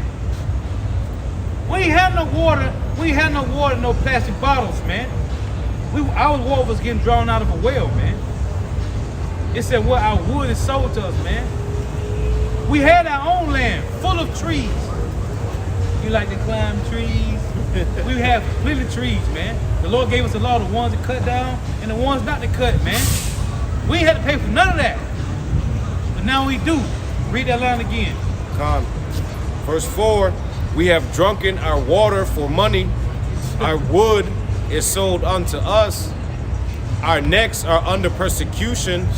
We labor and have no rest. Well, God, we read it earlier in Deuteronomy 28 in the law, man.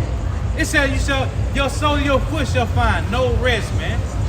Keep reading on that. Hey, if I may say this, we getting pimped out, man. It says our wood is sold unto us. Right.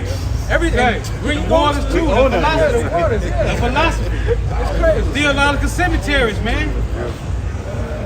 Yeah. Jesus Christos on the cross. Buy it or not? You got it. That's cool. You want to say something else? You got it. Go ahead. You fucking devils, man. How you niggas gonna pay, man? You got it. Verse 6, we have given the hand to the Egyptians and to the Assyrians to be satisfied with bread. You see that? Both of those, Egyptian and Assyrian, today is Esau, Edom, the so-called white man. That's who's in rulership. That's who brought you over here on slave ship. Go ahead. That's who made you learn his philosophy. The Lord said in Deuteronomy 28 and 48, he said you shall go to them for food, thirst, hunger, and nakedness. Nakedness is a covering, right? It's a covering. His philosophy, his ways of life. If you don't learn it, you're going to be out back somewhere. You got it.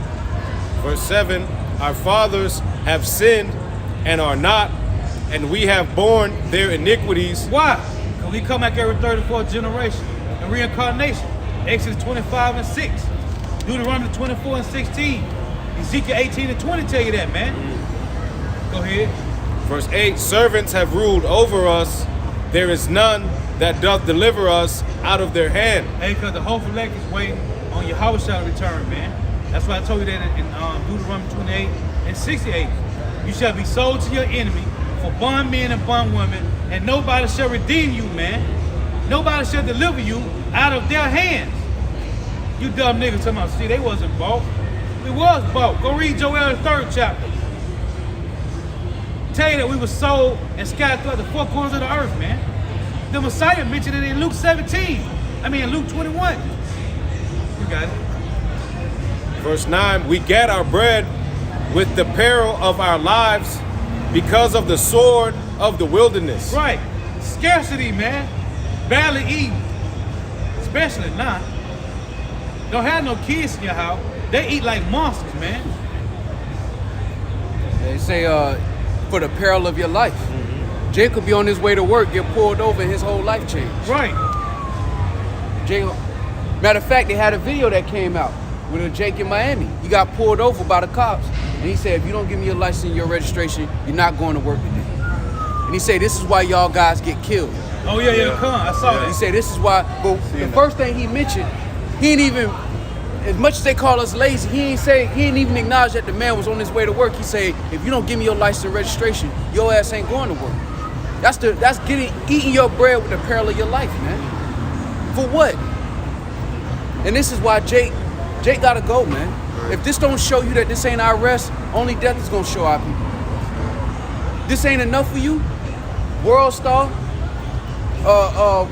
Freaknik? That ain't enough for you? Spring break in Miami? That ain't enough for you? Juneteenth now. Juneteenth? That ain't enough for you to see that this ain't our rest, man? But you got Jake, because Esau done gave them the illusion of opportunity. You got our people believing that they can build on top of this. Because they see the other nations with a Chinatown and they got the Little Italy. And Jake think that they can somehow have a little hood, little ghetto, little black community, strong group economics. Nah, it's not gonna play out, man. Even now, when you deal with inflation and the gas prices, this shit ain't going away. These people come down here to drink and forget about it, but it ain't going nowhere. All of that national debt, eventually somebody gonna have to pay. This generation or the next, and they know that. That's why we watch through the Spirit and we pray, and we understand that the Lord's agenda is to get rid of all of this, man. And we understand more and more every day why. When the Lord said 2/3 of his people are gonna perish and die, we understand why. Look at them. Look, you got it, go ahead. This is Jeremiah 6 and verse 10. To whom shall I speak and give warning, that they may hear? Behold, their ears uncircumcised, and they cannot hearken. Behold, the word of the Lord is unto them a reproach. They have no delight in it. Therefore I am full of the fury of the Lord. I am weary with holding in. I will pour it out upon the children abroad, and upon the assembly of young men together. For even the husband with the wife shall be taken, and the age with him that is full of days. And their house shall be turned unto others, and their fields and their wives together. For I will stretch out my hand upon the inhabitants of the land, said the Lord. For from the least of them unto the greatest of them, everyone is given to covetousness. And from the prophet even unto the priest, everyone dealeth falsely. Hey, they say they have been given to covetousness. That's jealousy. When Jake come down here on weekends, it's all a competition. It's all covetousness. Jake driving around with a car, and man, I should rob that. All of that is our culture is built upon covetousness, man. And it's not even our culture. It's something that we've been given through those television programs, through the music. If they stop paying these Negroes, Latinos, and Native Americans millions of dollars to talk about destroying each other, you think that shouldn't be on you think every Jake would want to be a rapper? Nah, because they trying to get out of their situation. And in order for you to get out of your situation, you got to either tell your people lies or you got to glorify y'all shame. And the Lord is done with it, man. It says, they have healed also the hurt of the daughter of my people slightly, saying, peace, peace, when there is no peace. Yeah, we gave y'all niggas jobs. You can start your own business now. You get you a nice little, get you a nice little landscaping business, brother. You ain't gotta just, we good. You good now. That's telling our people peace, man. Convincing them that they can get generational wealth in a place that's trillions of dollars in debt. In the midst of World War III, and convincing them that somehow they're gonna be able to climb up out of the mud. You're gonna get out of the hood, Jerome. Just stay down until you come up. Right. Keep your head down. Selling our people this dream, and it healed them slightly, because they believe it. Yeah. They the only ones that believe it. These Edomites, they getting solar panel backpacks. They hitting the gun store buying bullets. They buying ARs. You can't even keep them on the shelf at this point. And what Jake doing? Man, I heard the J's, boy. You seen them new Air Maxes? Hard, man. Yeah, the new Air Max, boy. And they got a new Call of Duty coming out in about a couple months, bro. Yeah. PS5. Yeah. Yeah. I'm saving up for the PS. I'm saving up for the SRT. I'm trying to get me a charger or something out here. Yeah. Jake minding in complete folly, making permanent decisions in a place that's being torn down before your eyes. But it's gonna take that for Jake to get right, man. Ultimately, they gotta go, man. It says, were they ashamed when they had committed abomination? Nay, they were not at all ashamed, neither could they blush. Therefore, they shall fall among them that fall. And at the time I shall visit them, they shall be cast down, saith the Lord. Thus saith the Lord, stand ye in the ways and see, and ask for the old paths. Where is the good way? And walk therein. And ye shall find rest for your souls. But they said, we will not walk with you. Hey, now go back up, but use that real quick. When they said the Lord they have uncircumcised, read that. It's back in Jeremiah 6. Now see what we have found out, that 2/3 can't even receive this truth. A guy can come up and stand here right now to the time we close camp, and the Lord don't want him to get it. When he walk off, he ain't gonna remember nothing that we told him. Go ahead. Jeremiah 6:10. To whom shall I speak and give warning, that they may hear? You see? Hey, what is that? Isaiah 28:9. To whom will he teach knowledge? It say, and make, not give, not see, make to understand doctrine, man. Go ahead. Behold, their ears uncircumcised. See it? Their ears are uncircumcised. To be uncircumcised means you got a whole bunch of flab. You can't hear nothing. It's clogged up with a whole bunch of. I got one real quick. There's Ecclesiastes chapter 16 and verse 23. He that wanteth understanding will think upon vain things, and a foolish man erring imagineth follies. Because when you deal with wanted, that means he lacks. Right. He that lacks understanding will think upon vain things, and that's what 2/3 of our people do. You got it. That's what it is, man. I'll read that one more time. It says, to whom shall I speak and give warning, that they may hear? Right. Behold, their ears uncircumcised, and they cannot hearken. You know, uncircumcised means you got that foreskin, it get nasty, you gotta be clean. It's nasty. Go ahead. It says, behold, the word of the Lord is unto them as a reproach. You see it? The word of the Lord is unto them as a reproach. Now you got to take that back to when King David said in Psalm 69, that which shall be for their welfare, that'll become a trap, man. Right. So it's what to them? It's a reproach, man. I don't want to hear that. And we already read Isaiah 30 and 11, Isaiah 65. Get away from me with that. I don't want to hear that. They have no delight in it. Right. They have no delight in it. You holding something over there? Oh, go back to what you had, bro. You had more than that you was reading? That was it for the limitation. You got something else? I was holding Jeremiah 5 and 7. Yeah, go ahead and read that. Yeah. How shall I pardon thee for this? Thy children have forsaken me, and sworn by them that are no gods, Right. when I had fed them to the full.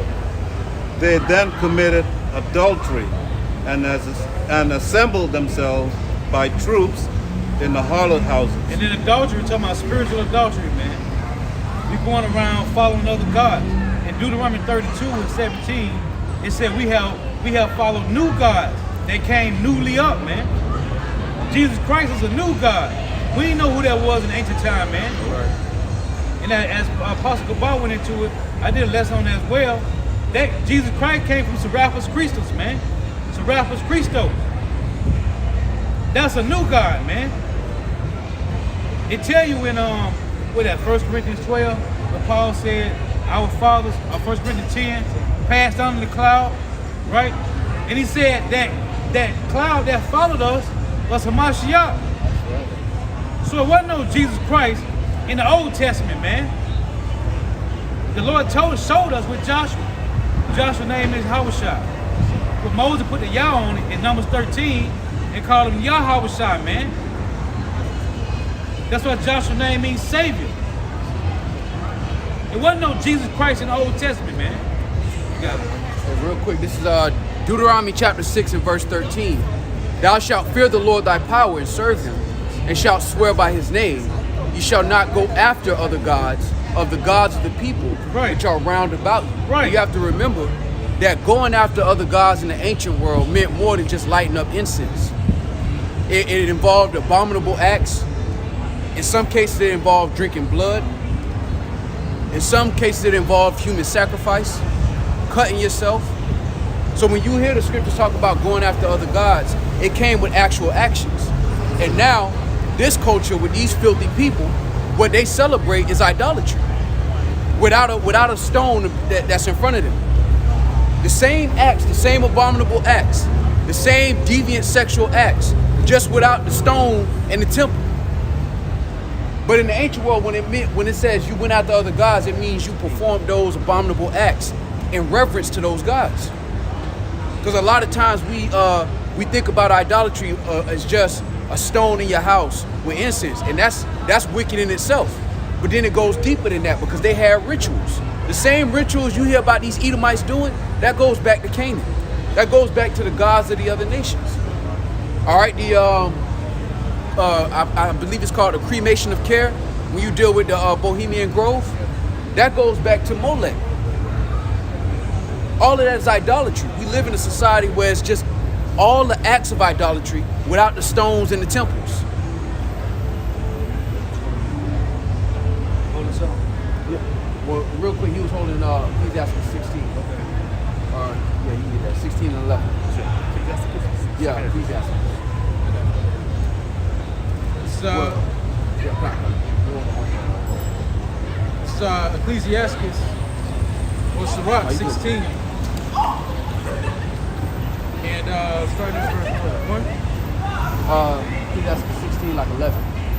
Alright, in verse 11 it reads, and if there be one stiff neck among the people, it is marvel if he escape unpunished. Right. For mercy and wrath are with him. He is mighty to forgive and to pour out displeasure. As his mercy is great, so is his correction also. He judgeth a man according to his works. And our people have forgotten that as the Lord's mercy is great, so is his wrath also. And it's a small thing for the Lord to pour out displeasure. And that's the time that we're coming into. That's why the prophets are on the highways and hedges. What is the end goal? The end goal is that there's going to be judgment and salvation. And on the side of salvation, there are going to be a few. And on the side of judgment, there are going to be many. And the warning has to go out. That's why Yahweh Shah said that this word must be preached all to the ends of the earth, then shall the end come, man. Now we're in that time where the Lord's about to show and pour out more displeasure. It says, the sinner shall not escape with his spoils. In verse 13, the sinner shall not escape with his spoils, and the patience of the godly shall not be frustrated. Make way for every work of mercy, for every man shall find according to his works. Hey, jump down to 17. Verse 17, say not thou, I will hide myself from the Lord. Shall any remember me from above? I shall not be remembered among so many people. For what is my soul among such an infinite number of creatures? And that's the mentality that our people have largely, man. That there's so many people on the earth, they think they could just hide them like Adam. Yeah. That's why Jake don't care about the issues of the world. Because Jake like, man, under the shadow of the heathen, I'ma hide myself, right, and I'ma do my own little wickedness. Right. I'ma play the game. I'm gonna hit. Nah, you ain't getting away. Jake think that they getting away, man. And then on top of that, Jake believes that they can decide what the Lord's going to accept as righteousness and what he's not going to accept. That's why Jake has the what they call selective morality. They real if they rob somebody that robbed them, but then they commit adultery. They say they killed somebody that deserved it, all right, but then they'll eat pork, shrimp, crab, lobster. So they pick what's righteous in their own eyes, man. And that goes back to the ancient world. Real quick, this is Judges chapter 21 and verse 25. In those days there was no king in Israel. Every man did that which was right in his own eyes. So Jake get real selective about what they consider righteous. That's why Jake don't see, like, they don't think that anything is gonna happen to them, because in their mind they righteous. Yeah, bro, I'm trying. God know my heart. When Jake say that, it means that whatever Jake think is right in his heart, the Lord's gonna accept it. That's what Jake say when they say, God know my heart. He know I'm at my core, I'm a good nigga, dog. Nah, man, we don't know. And the Lord is about to show up for even the good, cool niggas, man. You niggas gonna get wiped off the map too. Because Jake has no fear of the Lord at all, man. They think that the Lord is just your substitute teacher. You just did your homework 5 minutes before you got in class, and you just gonna hand it to the Lord, and he just gonna be like, yeah, you good. That's acceptable. Man, you got it. Psalm chapter 106, starting at verse 8. Nevertheless, he saved them for his name's sake, that he might make his mighty power to be known. He rebuked the Red Sea also, and it was dried up.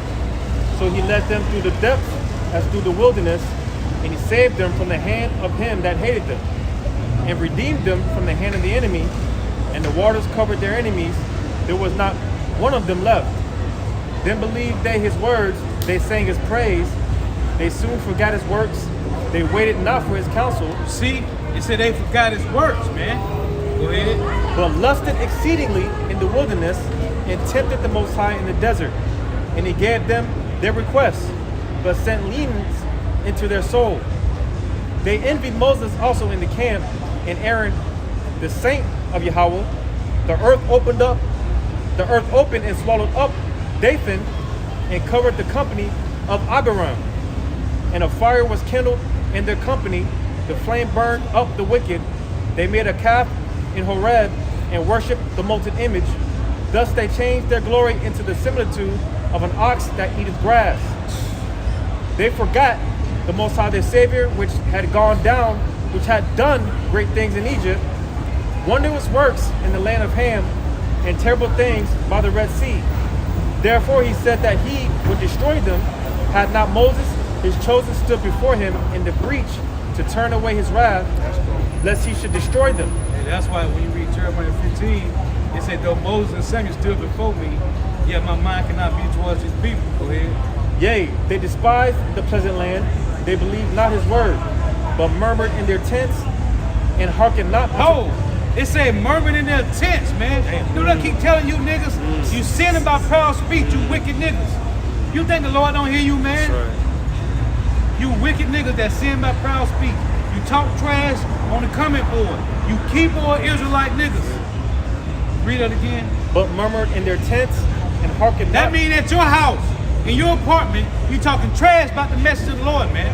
Which you not talking about us. You're talking about the Lord. Now, of course, you had this Leslie Grill call me a hobo Hebrew. So you were personally talking to me, but the message is from Yahweh Shema Shah. Go ahead. But murmured in their tents and hearkened not unto the voice of Yahweh.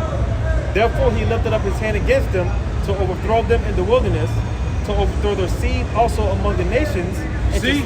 Go ahead. and to scatter them in the lands. Right. They joined themselves also unto Baal Peor, Right. and ate the sacrifices of the dead. What they doing right now? Eating the sacrifices of the dead, man. That's what you're doing. It said broth of abominations is in their vessels, man. Well, that applies to these philosophers. They come up on, he on everything. Yeah, I've been reading a little bit of this, a little bit of that. Yeah. Now I was gonna say, when you deal with the eating of sacrifices, when you go after other gods, you have to eat the sacrifices. Right. When you deal with the priests, there was certain sacrifices that they had to eat.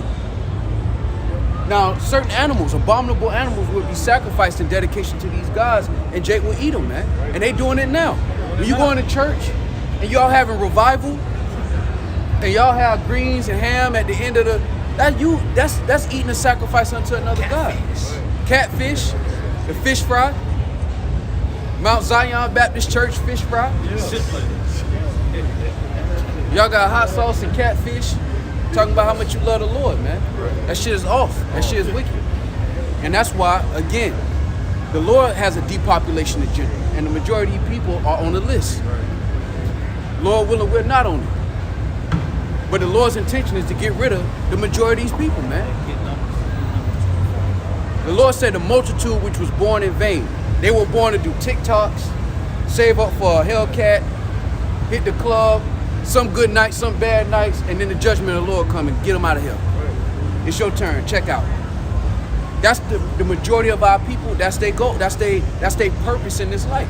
To be scoffers, to let their scoffing be revealed, because this ain't their first lifetime. Right. What our people are doing now is the same thing they did in ancient Rome, in Greece. They just had togas on. Same wicked ass mindset, just now they got jeans and iPhones. Now we at the conclusion of the matter. This is when the Lord's about to separate the wheat from the chaff, man. Numbers chapter 25, verse 1. And Israel abode in Shittim, and the people began to commit whoredom with the daughters of Moab. And they called the people unto the sacrifices of their gods, Right. and the people did eat and bowed down to their gods. Right. And Israel joined himself unto Baal Peor, and the anger of Yahweh was kindled against Israel. And Yahweh said unto Moses, take all the heads of the people and hang them up before Yahweh against the sun. And this supposed to be a merciful God, right? He said, take their heads, hang them, man. Go ahead. That the fierce anger of Yahweh may be turned away from Israel. Ooh. So you got people talking about, no, we in the New Testament now. No, this is the same power we dealing with. And Moses said unto the judges of Israel, slay ye every one his men that were joined unto Baal Peor. And behold, one of the children of Israel came and brought unto his brother at Midianitish woman in the sight of Moses and in the sight of all the congregation of the children of Israel. And that go back to Deuteronomy 13, man. If it be one that's among you and say, hey, check this out. Let's go worship the God of Ammonites, man. Let's go do this. Hold on, brother. Hey. Yep. He just told me. Right. Yeah. Right. That's what he said. Let's go worship another God. Yeah, you're supposed to snitch. Off the rip. You're supposed to snitch. You're supposed to snitch. Who were weeping before the door of the tabernacle of the Hey, if you don't congregation. believe it, go read Deuteronomy 13. Right. You're going to find out. The Lord said, if it be anyone, your mother, father, brother, they come to you and say, hey, entice you secretly. Let's go worship another God. This ain't popping over here. Go ahead. Hey, if I may say this, that's what breeds domestic terrorism. Right. Then you got a nigga in amongst your congregation. That's like, let's go worship Molech. That's why Jake in the hood, they can't even go out this outside without the right colors on, man. Because they're around a bunch of terrorists, man. A bunch of niggas that you ain't telling on at first. So he ain't account for his crimes. Now he just terrorizing the whole neighborhood, man. Well, he have a family, and he raised up a wicked root unto Israel, teaching them that same folly. got it. That's what it was in Jeremiah. It says, oh yeah, Jeremiah 20:33.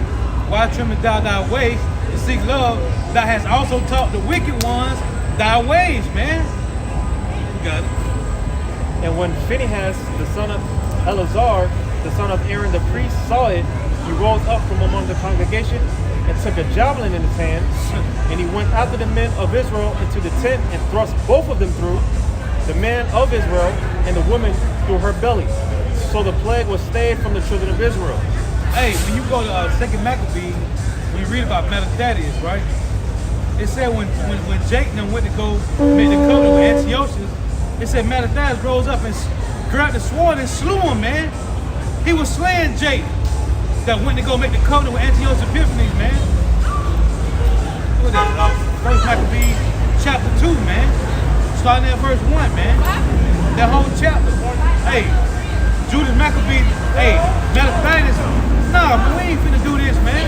We're not following these niggas, man. Hey, we said we rather just die. We rather die in the name of Yahweh Shemashah than to eat pork and follow these wicked niggas, man. Because those are men that understood the consequences. Right.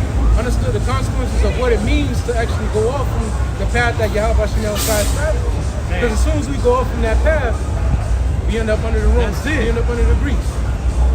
We end up under these other enemies, man, that we're not supposed to be under. Right. Bro, we're gonna have to come back again in the same life. Do the same thing over again, man. Because we ain't in the kingdom yet. What do you think Peter and them said, Lord, in Acts 1 and 6? Is you about to restore the kingdom of heaven again to Israel? Because if not, we through. They was under the Romans, man. We through. The Lord said, nope. Not even for you to know. So, hey, I'm finna give you this Holy Spirit. Go do the work. So you gotta come back again. You gotta wait. Come out crying off the rip. Back in the darkness again. Till you turn 1, you learn how to talk. What is this? This ain't Hebrew. What is A, B, C, D? What is this? Who's this white man? Right. Come on, man. And Jake ain't even tired of this shit, man.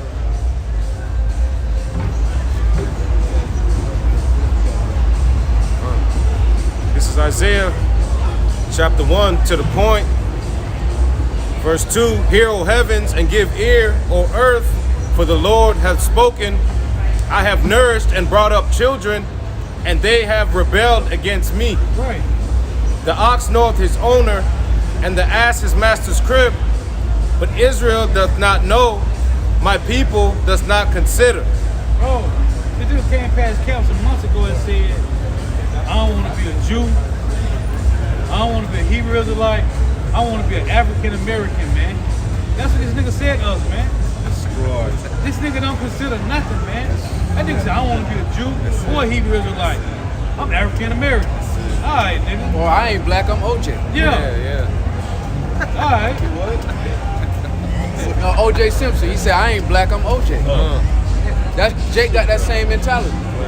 It's all about the individual. They don't care about their own nation no more. They just care about their own situation.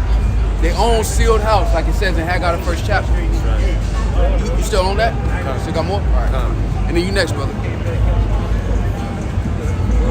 Verse 4, a sinful nation, a people laden with iniquity, a seed of evildoers, children that are corrupters.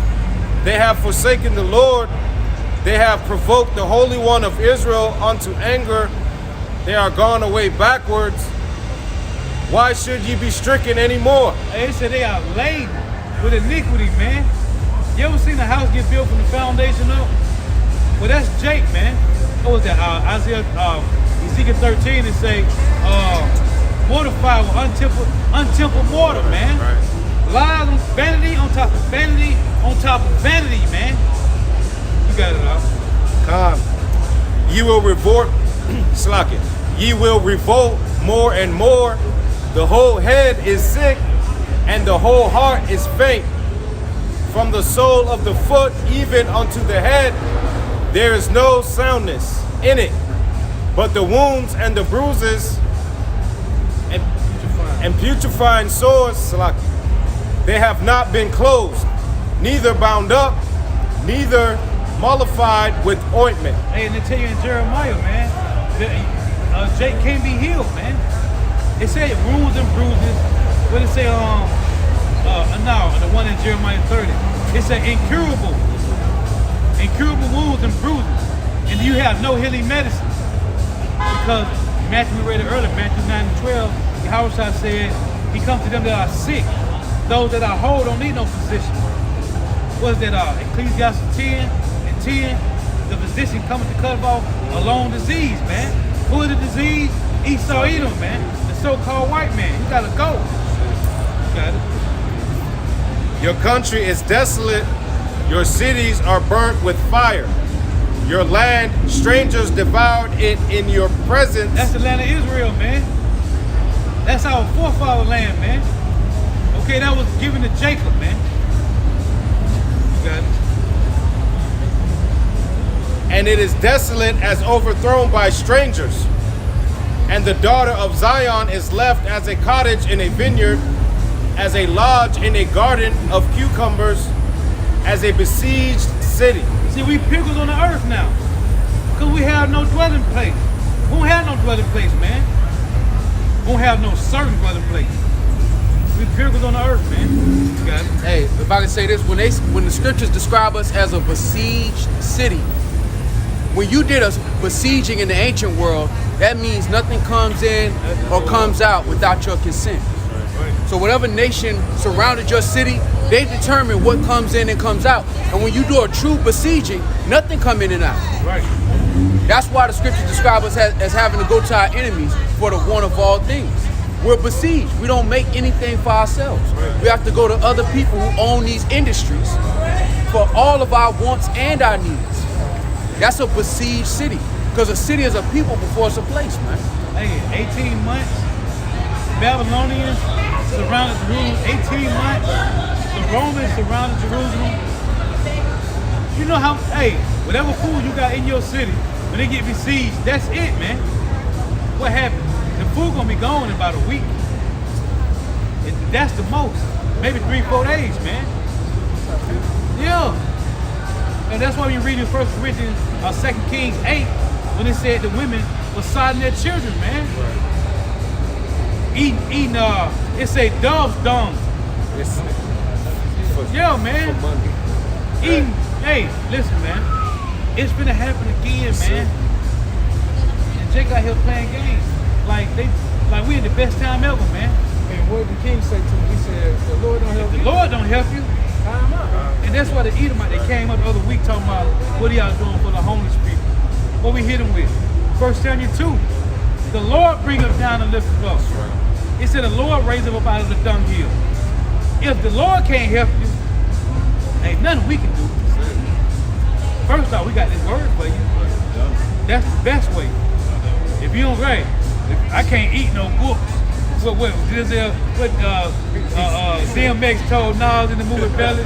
Shorty can't eat no books, dog. Alright.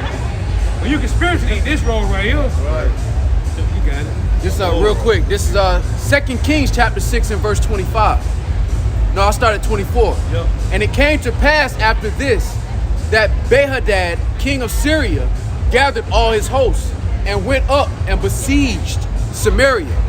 And there was a great famine in Samaria. And behold, they besieged it until an ass's head was sold for 80 pieces of silver. Right. That's 80 pieces of silver. Inflation. Nah, it ain't even inflation. Because that's real money. It ain't even inflation. Yeah. Come. But because it was a famine and it was so bad, people were willing to pay 80 pieces of silver to eat an ass's head. Yeah. And then it goes on to say this. Right. And the fourth part of a cab of dove's dung for 5 pieces of silver. So people were willing to eat dove's dung and pay for it. For a high price.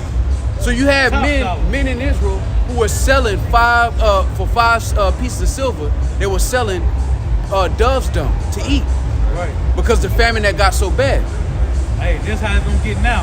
Yes. It's gonna be inflation on this side. It's all fun and games till you starve. The Lord said you should eat your food. It's all fun and games till you Scarce, starve. man. With scarce, sure. what's that Ezekiel 5 They got and 16? Yeah. If I may say it, because it's a lose-lose, because if that's his head, there's no meat on that. It ain't enough to sustain yourself. No. But hey, that goes to show you when it says they're gonna have to cast their gold and silver in the streets. Because it has no value. At that point, food and resources are more valuable than the paper money and silver and gold. Get that Lamentation 4:9. Yeah. It's in that chapter the brother will read, man. It said the one woman saw her son. Oh yeah. Right? And the other woman said, the next day, they agreed to eat the one woman's son one day, and the next day they're gonna eat the other woman's son. But the other lady hid her son. Hey, she's still full of eating that lady's son. They was good. Got it. Lamentations 4:9. They that be slain with the sword are better than they that be slain with hunger. For these pine away, stricken through the want of the fruits of the field. Right? Go ahead. The hands of the pitiful women have sought in their own children. See, that's coming from 2 Kings 6, man. Read it again. The hands of the pitiful women have sought in their own children. Right? They were their meat in the destruction of the daughter of my people. See, they were their meat, and that was seen in 2 Kings 6, man. This is gonna happen again, man. What is that? Ecclesiastes 1. There is nothing new under the sun. That which was shall be again. You got it. You holding something? You got it. Lift up your voice a little bit, though. This is going into the idolatry. Wisdom of Solomon, chapter 14, starting at verse 9. Get a little close to the camera so they can hear you. This is Wisdom of Solomon 14 and 9. For the ungodly and his ungodliness are both alike hateful unto the Most High. For that which is made shall be punished together with him that made it. Therefore, even upon the idols of the Gentiles shall there be a visitation. Because in the creature of the Most High they are become an abomination and stumbling blocks to the souls of men, and a snare to the feet of the unwise. For the devising of idols was the beginning of spiritual fornication, and the invention of them the corruption of life. For neither were they from the beginning, neither shall they be forever. For by the vain glory of men they entered into the world, and therefore shall they come shortly to an end. For a father afflicted with an untimely mourning, when he hath made an image of his child soon taken away, now honored him as a god, which was then a dead man, and delivered to those that were under him ceremonies and sacrifices. That's Rodrigo Boisier. Rodrigo Boisier and this guy Cesare Boisier, man. Yeah. Could you read that one again where it say advising the army? Wisdom of Solomon 14, verse 12. For the devising of idols was the beginning of spiritual fornication, and the invention of them the corruption of life. That was the calf. Yeah. Started with the calf, man. Spiritual fornication. And what do you do to a fornicator according to the law? Yeah. Spiritual adultery. That's what the brother read in Jeremiah 5 and 7. The Lord said, how should I pardon you for this? They have forsaken me, right? When you read up, when you read up in that chapter, that started the first verse, it tell you that you look at these things upon the earth, you're supposed to give reverence to Yahweh because he's the one that created all these things. He's the one that created the elements that these people make these idols out of. What is that? Romans 1, it said they worship and serve the creature more than the creator, man. I got one. This is Wisdom of Solomon 14 and 22. It says, moreover, this was not enough for them that they erred in the knowledge of the Most High. But whereas they lived in the great war of ignorance, those so great plagues called they peace. For whilst they slew their children in sacrifices, or used secret ceremonies, or made revelings of strange rites, they kept neither lives nor marriages any longer undefiled, Hey, that describes where we at now. Man. Yeah, that's right. Describes You're right. exactly where we at right now. Yep. But either one slew another traitorously or grieved him by adultery. And that's rap music in a nutshell. All right, I'll read that one more time. Verse 24, they kept neither lives nor marriages any longer undefiled, but either one slew another traitorously or grieved him by adultery, so that there reigned in all men without exception blood, manslaughter, theft, and dissimulation, corruption, unfaithfulness, tumults, perjury. And that's an average Saturday night in Orlando and many other cities, man. Ooh, that's every day in Orlando. Yeah, that is. Verse 26, disquieting of good men, forgetfulness of good turns, defiling of souls, changing of kind, disorder in marriages. Because it talk about adultery, then it talk about disorder in marriages. And what is that? Shrine The woman being able to run the household. Shrine prostitution. The scriptures talk about a woman being able to compass a man. Continuing, it says adultery and shameless uncleanliness. And an example of shameless uncleanliness is this trend of having sex with your woman while she's on her cycle. That's shameless uncleanliness. Dropping the towel down because you ain't got enough self-discipline to not touch her and respect the laws of the Heavenly Father, man, for 7 days. That's shameless uncleanliness, man. Continuing, it says, for the worshiping of idols not to be named is the beginning, the cause, and the end of all evil, man. And that's to sum it up. You ordered one? Come. Let me go use the bathroom real quick. This is Wisdom of Solomon, chapter 2. And 23. It reads, for God created man to be immortal and made him to be an image of his own eternity. Nevertheless, through envy of the devil came death into the world, and they that do hold of his side do fight him. The Lord created our nation to be immortal. That's why we receive the law, statutes, and commandments. But through spiritual idolatry and fornication, all right, and the envy of the devil, and the envy of these other nations, all right, death cleaved unto our nation. And that's why we find ourselves in this present state. All right, we naturally we have immortal spirits within us. We're locked in these chains of darkness, like it says in Jude. All right, but these chains of darkness, all right, are being slowly unshackled through the spirit and power of Yahweh Shem Yahushua by us returning back unto that standard that the Lord uplifted from the beginning. Right. You know, we were created to be immortal. We were created after the image of the Heavenly Father. You know, but through the envy of the devil, once again, through the envy of these other nations, we became mortal. You know, like it says in our Psalms 82 and 5. Psalms chapter 82. In verse 5, it reads,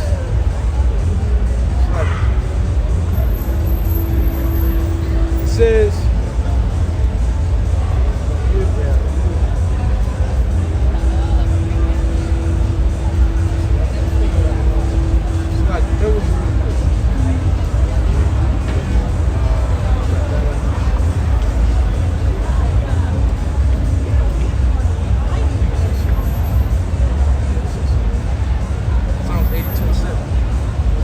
Psalms 82 and 7, it reads, thou callest in trouble, and I delivered thee. Yeah, 82 and 7. 6. I have said ye are gods, and all of you are children of the Most High, but ye shall die like men and fall like one of the princes. You know, so again, we were created to be immortal. All right, but through the envy of the devil, we fell like men. You know, and that's why we're in this present state. Like the brother speaking about. You got anything? Preset?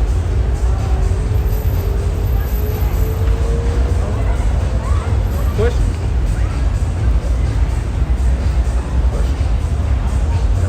Question? Got a question? About anything?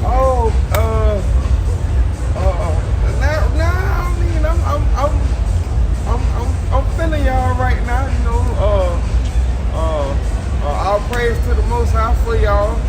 You know what the Most High's name is? Huh? Do you know what the Most High's name is? Yahweh Shah. Yeah, that's the son's name. That's his son. What's his father's name? You explain that. His sir. Got you. My father's name is Yahweh. Yahweh. Yes, sir. Okay, I already know that. Okay. But I don't usually. Every time I said the name Yahweh, they have somebody say it's Yahweh Shai, and I be like, the same name. Why you changing it? It's the same name, but they mean two different things. Yahweh means he is, or he is to be. That's Right. the Heavenly Father. Right. And his son's name is Yahweh Shai. That means he is the deliverer, or he is the savior. So essentially, they're one and the same name, but they have two different meanings. Right. Yahweh Shai is the one that's coming to deliver the elect out of the nation of Israel. Thank you. Yahweh is his father. Thank you. And we pray in the name of Yahweh Bahashem, Yahweh Shai. That's how we pray. And those two names are important for salvation. Believe me. It's good that you know those names. I know. Let me ask y'all this. Do y'all speak Hebrew? Yeah, we speak a little bit of Hebrew. Y'all do? What we just said was Hebrew. Do me a favor. I have a crushed skull on this one side. I got a head wound. And they're sodomizing my head wound. You said they're sodomizing? They're sodomizing my head wound. I'm not homo. You feel what I'm saying? Because it's against the Most High. And I would never do that. But the fire department, police, the EMS, they're tracking me by my head wound because they process me into the biometric system in the county jail. And they used ammonium. If anybody knows anything about the ammonium nitrate trails, the chemtrails, and the reason that they're spraying ammonium chloride everywhere else, even inside the county jails, so they can keep track of us. Really? Yes, I got a lawsuit. I got all the paperwork. I'm a Brandon. I'm from South Carolina. They're trafficking us on this system. You know, as far as EMP sensitivity, using direct energy weapons on us to force us to movement. I got a titanium rod in my right leg. So this rod right here is how they're tracking me everywhere. You feel what I'm saying? And by my face wound. Yeah, it got a chip in it. It's a chip in You your might as well say it's a chip. You feel what I'm saying? So she's speaking about biometrics. Do you know Right. about market of beast? Do you know about Bro, I know about all of that. What's the mark? You said, what is the mark? The mark is a chemical. It's a chemical. It's not that the computer chip comes after you get processed biometrically into the biometric identity, the RFID and the biometric identifier system. Once they process us and our crowns and our tree of life system, our sacrum and your upper lumbar, your pineal gland, once they process that into Spillman and into the Guard 1 tracking system, then later on comes the devices. Once they get the electrons running through us.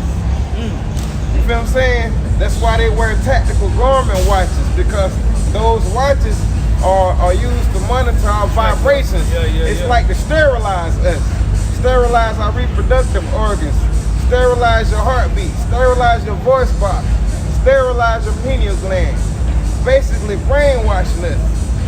Believe me, I'm a Brandon. I'm an Aboriginal Brandon. My people came from slavery. You feel what I'm saying?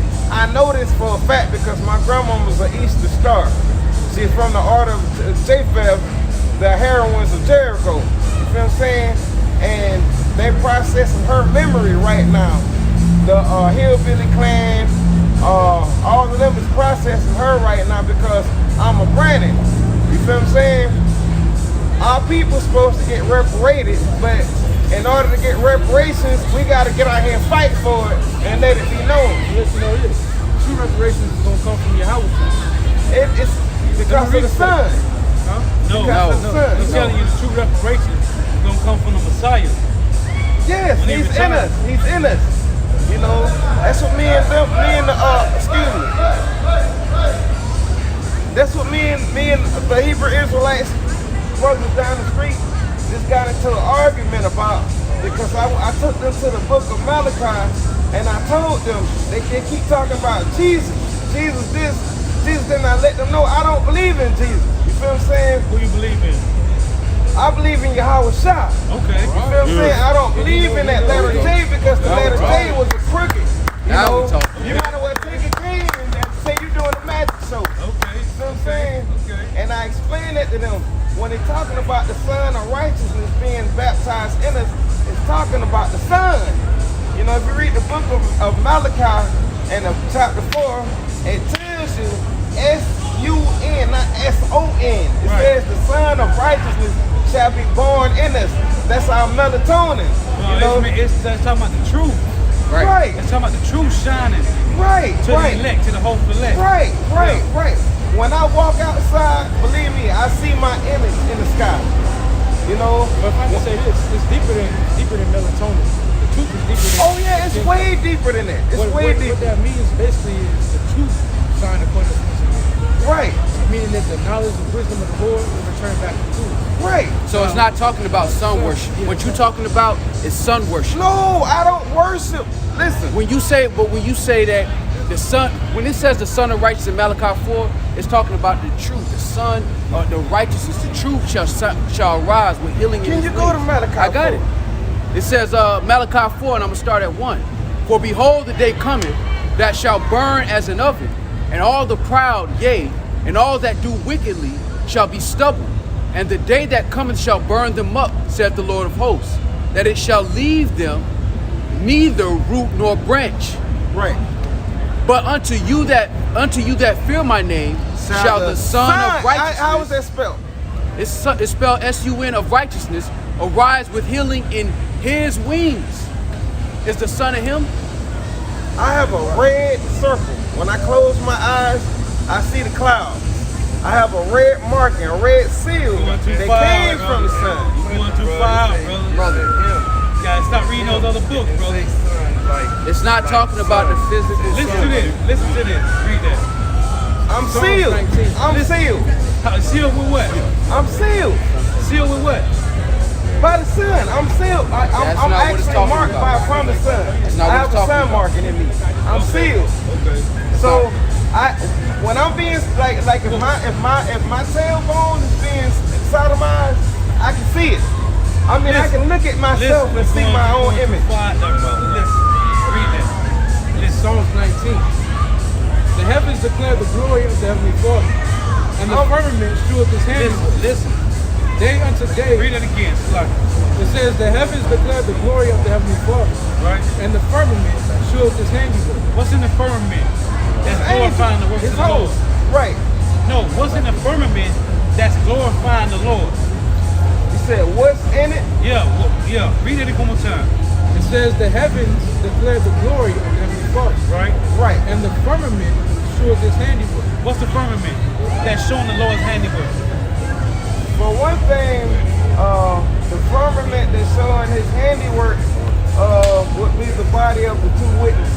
No, it's that stands before the sun day in and day out. It's the firmament that separates the waters above. Right.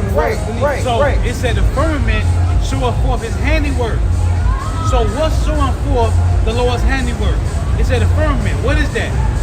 His glory. The sky. It's outshining. No, man. No. Keep reading. Keep reading. Go ahead. Day unto day uttereth speech, and night unto night sheweth knowledge. So, go ahead. Because when you deal with the Son of Righteousness, the Lord is described as a light. Yeah. So it's not talking about the physical sun. It's parabolic. Right. Matter of fact, let's get that. St. John chapter 1 verse 4. In him was life, and the life was the light of men. And the light shineth in darkness, and darkness don't comprehend. Hey, let's start at 1. Come. Read 1. In the beginning was the Word, and the Word was with God, and the Word was God. The same was in the beginning with God. All things were made by him, and without him was not anything made that was made. Right. In him was life, and the life was the light of men. And the light shineth in darkness, and the darkness comprehended it not. And he's also known as that morning star. So it's still talking about Yahweh Shah when you go to Malachi. Who is the body of the two witnesses? Say it again. Who is the body of the two witnesses? Northern and Southern Kingdom. You talking about Revelation 11? Yeah, who That's is the Northern body and of the Southern two Kingdom. witnesses? We are the body of the two witnesses. Right, we know that. The Hold Northern on. and Southern Let's Kingdom. not get off topic. Right. Still reading that? Right. You want to read some more on that? Jump down to verse 14. Verse 14. It's talking about the word of the Lord. In the beginning was the word, Start at and the word was with the Lord. No. Right? I'm a Levite. Okay. Listen. Are you going too far out? Nah, brother? it's beautiful. 14. Perfect. Yeah. Hit 14. St. John chapter 1 verse 14. And the word was made flesh and dwelt among us. And we beheld his glory, the glory as of the only begotten of the Father, full of grace and truth. John bare witness of him and cried, saying, This was he of whom I spake. He that cometh after me is preferred before me, for he was before me. And of his fullness have all we received in grace for grace. For the law was given by Moses, but grace and truth came by Yahweh Shah HaMashiach. Now, that was good on that. Go back to this. I got one too. This is John chapter 8 and verse 12. Then spake Yahushua again unto them, saying, I am the light of the world. He that followeth me shall not walk in darkness, Right. but shall have the light of life. So, what you talking about, that light, it's talking about the truth. Right. I It's talking agree. about the truth being shine. It's shine to those who's supposed to get it. I agree. Now, read this again. Listen. There is no speech nor language. Start again at 1. Right? In Psalms 19 and 1. The heavens declare the glory of the Heavenly Father, and the firmament shows his handiwork. The firmament is showing forth the Lord's handiwork. I But agree. actually, what's the firmament? Go ahead. Day unto day utter speech, and night unto night showeth knowledge. Who is day unto day uttering speech, and night unto night showing knowledge? Who doing that? The Most High. Through who? Yahweh Shah. Through who? Through us. Okay. So the firmament is talking about the internet. You got the satellites, the World Wide Web. Right. Right. Go ahead. I agree with that. Listen. Go ahead. There is no speech nor language where their voice is not heard. You are going throughout the four corners of the earth because Right. of the World Wide Web. Go ahead. Their line is going out through all the earth, Meaning the truth. Right. Go ahead. and their words to the end of the world. Go ahead. In them hath he set a tabernacle for the sun. In them have he It's set a a tabernacle tabernacle for the sun. for the sun. Go ahead. What is that talking about? Man, we all saying the same thing. But you said you went into some whole other. Yeah, you went into No, some man, science we class. saying the same thing y'all saying. And No. I'm saying the No. same thing. No, you wasn't, brother. In my tabernacle, he has set his sun marking right here in my tabernacle. okay, that's what you feel. Okay. When Read- I walk read that outside, again. believe me, if it's a dark cloud up there, the sun gonna open up. That's his glory showing me that his laws and precepts is being manifested right there in front of me. When I walk out and I see that sky split like that, then it reminds me of Moses. I get down and say thank the Most High for that. Believe me. All right, brother. Go ahead and read it again and read that. Their line is going out through all the earth, and their words to the end of the world. And them hath he set a tabernacle for the sun, Right? which is as a bridegroom coming out of his chamber, rejoiceth as a strong man to See, run the it race. said that sun, they didn't say the tabernacle, is as the bridegroom coming out of his chamber. The bride and groom. It's just talking about the light, brother, the truth. I already know. I already know. All right. Remember he said put in the Old Testament, he sent him to go out and find the water, and he said find a woman at the well, and he said that if she would feed him and his camels, then they would remain under the contract. But if she refused to feed him and his camels, who you think the camels and him is? It's us, it's the body of the witnesses right now that's happening right before us right now. We the angels. We're the angels of the four corners. We are. Can I go? Can I go? You can go, brother. All right. I gotta go. I'm hungry, man. I'm homeless. I'm hungry. I had somebody bless me.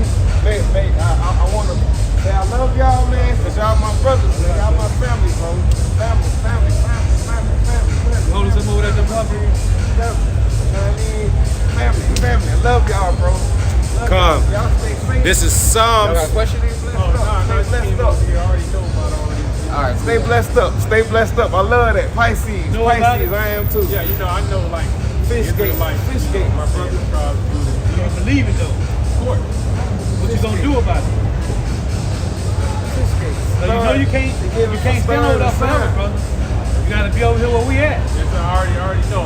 I'm not from Orlando, but you know, I already know. Where you from? I'm from Bar County. Okay. So y'all watching Give me some videos? Who you watching? While we still on the page.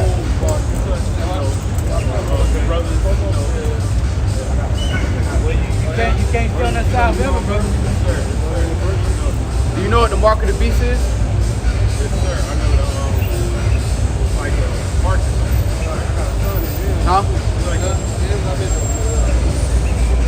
Yeah. And the reason I ask is because you're watching different camps and they have different beliefs on what the I mark know. is. Like everybody. IUIC and WFI Cold Cut. Yeah. They got two different beliefs. Yeah. When it comes to the chip. You got to be able to know what that is, especially now. Sir. I don't know how familiar you are with Great Millstone, but do you know? Are you familiar with Great Millstone? GMS. Our group is GMS. Nah. Okay, so the mark of the beast, the MOTB. Matter of fact, let's go to it. It says that you can neither buy nor sell, save he that have the mark. Now, where we are in society is eventually all of this Apple Pay, tapping with your card, contactless payments, eventually all of that's going to melt down to one way of currency, one way of payment, and that's going to be an actual incision. So the same chip that's on your card, eventually they're going to put out that it needs to be on you. And that's why the scriptures say this. You got it. Revelation chapter 13, verse 16. And he causeth all, both small and great, rich and poor, free and bond, to receive a mark in their right hand or in their foreheads, and that no man might buy or sell, save he that had the mark, or the name of the beast, or the number of his name. Now they'll say, some people will say, look, it's Christianity. If you believe in Christianity, then you have the mark. But when you go into Walgreens to buy toilet paper, they ain't asking you if you're a Christian. So that tells you that the mark is something completely different. They're not checking people at Walmart's and Winn-Dixie's on what you believe in. You're able to go in there, buy your food, and leave. Now, eventually, if you don't have your credit card, though, you can't go in there and just pull out nothing. So eventually, it's all going to boil down to having a contactless payment, which is going to be that chip being put inside of your body, right hand or your forehead. And no man can buy or sell, save he that have it. So, WFI, IUIC, when you ask them about the mark, you're going to get some kind of gray area.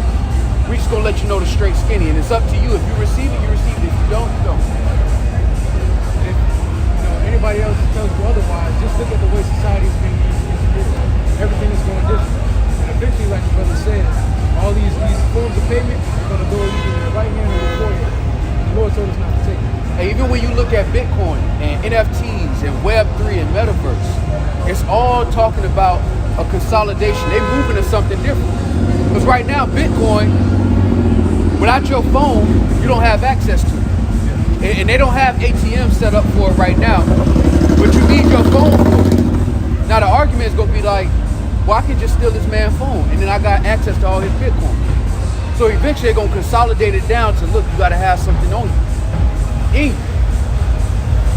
you listen to world leaders like Klaus Schwab, they speak about the fourth industrial revolution, which is this technocracy, what they call it, technocracy. They're trying to build AI, a little different, like brother said.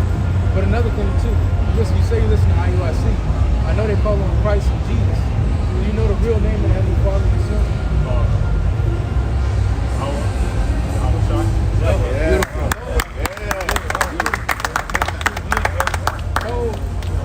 Throw Jesus out the window. That's a demon. Christ, that's a demon. That's not it. Salvation is going to come through Yahweh and Yahweh.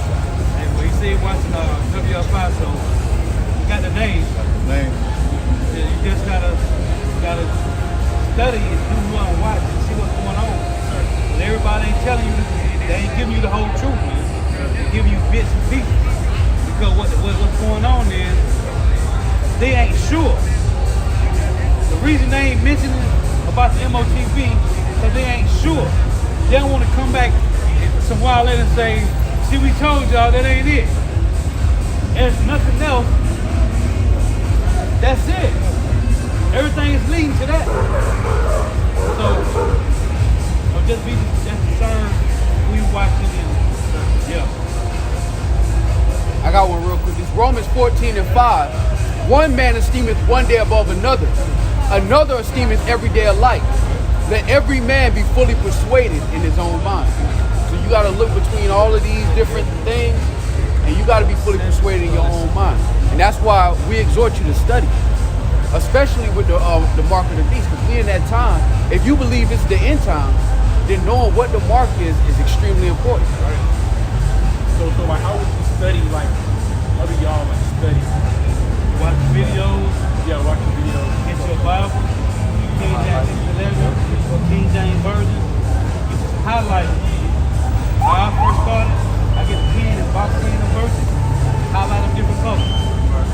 Every verse different color. And you may log it in different. But get your highlighter, get your pen, box pen, highlight different colors. I have the regular Bible, but it's not like the apocrypha. Well, you can always get the apocrypha separate. Go order from Amazon. I'm like $9, $10, maybe $8.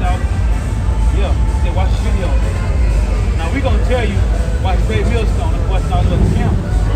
Watch Great Millstone, brother.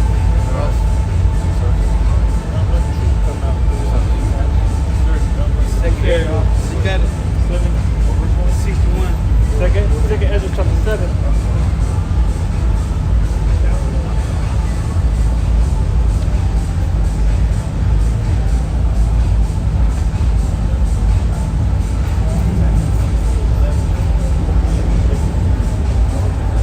Matter of fact, start at 59.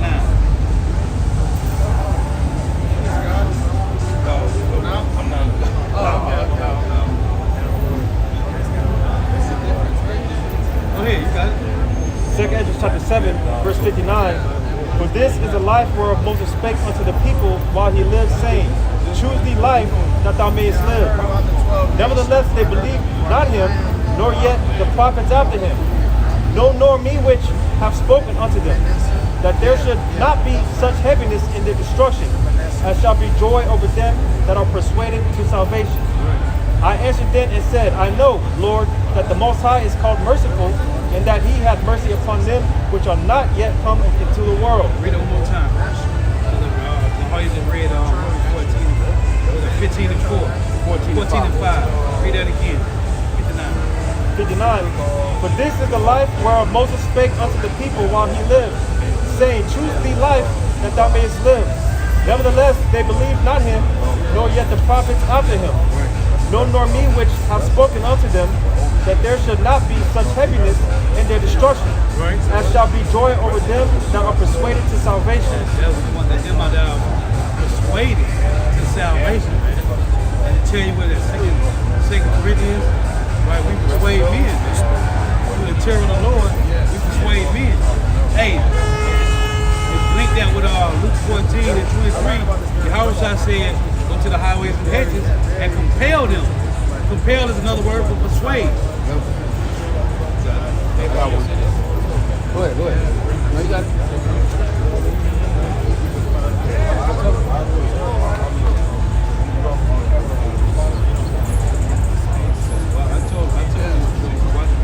I told him we gonna tell you about the great millstone. So I already told him about the great millstone. The Lord put the spirit on him. Whatever. You got it. It's John chapter 10 and verse 27. My sheep hear my voice, and I know them, and they follow me. Because ultimately, we're just casting it out, the voice. And this is the doctrine, the voice of Yahweh Shema Shah speaking through this doctrine. All right, and this is the truth. But it's up to those who receive it, whether they receive it or not. Because ultimately, we can't give the increase. Only the Lord gives the increase. Our job is to give the word. Go ahead. That reverts back into what we were saying at the beginning of the lesson. You know, we out here for the Lord's elect. You know, those who have the ears to hear and the eyes to see. And this is what it's all about. The scriptures say that an angel rejoices over one sinner that repented.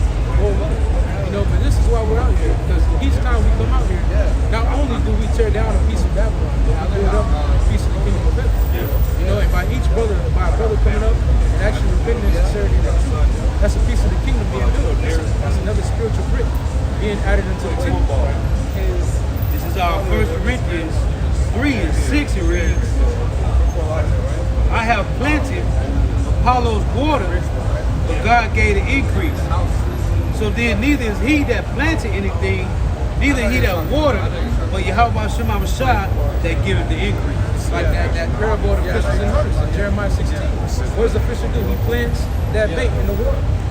And the Lord gives the fish. The Lord causes the fish to come up and bite. But our job as prophets of Yahweh Shema Mashah is to plant the seed within the minds of the elect. And the Lord will get an increase. If it's for you, the Lord will allow you to go to sleep like it says in Job. And he'll put it up on your brain. All right, He'll put it upon you to meditate upon these things and to convert. You know? That's right. Job 33 and verse 14 to read, for God speaketh once, yet twice, yet man perceiveth not. In a dream, in a vision of the night, when deep sleep falleth upon men, and slumber is upon the bed, then he opened up the ears of men, and set up their instruction, that he may withdraw man from his purpose and hide pride from man. And because you got to think too, the scriptures say that this is the Lord was set for the rising and falling of many in Israel. Right. And us as the messengers, Lord willing, we be a part of that number. Beginning with our apostles on down, Jake is either going to receive the message and they are of the elect, but for the majority, a lot of our people are going to hear this message unto their own condemnation. Because they're going to hear this word and then they're going to be destroyed. But they're going to remember that the Lord warned them first. And that's why the Lord said that he set up teachers, apostles, evangelists, different areas. For what? For the purpose of raising up the nation of Israel, beginning with the elect, fishing for the elect. Let him read that real quick. Yep. Romans 9:33. As it is written, behold, I lay in Zion a stumbling stone and a rock of offense. And whosoever believeth on him shall not be ashamed. You see? Whosoever believeth on Yahweh Shema Mashah should not be ashamed. And tell you in Ecclesiastes 24, they say, he that worketh by the Lord should not do amiss. And also, what is that? You got 2 Timothy 1:7. The Lord did not give us the spirit of fear, but of sound mind. We should not be ashamed. Ecclesiastes 24, I think it's around about 17, 19.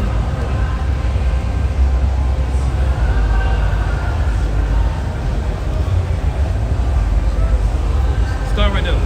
This is Sirach, or Ecclesiastes 24:19. Come unto me, all ye that be desirous of me, Right. and fill yourselves with my fruits. Right. For my memorial is sweeter than honey, and mine inheritance than the honeycomb. Right. They that eat me shall yet be hungry. Then Yahweh shall say that in John 6, this is my flesh, right? Take this bread, eat, right? Everybody else gonna get offended, man. Oh, hold on, he's trying to, right. What are you talking about? Read it again.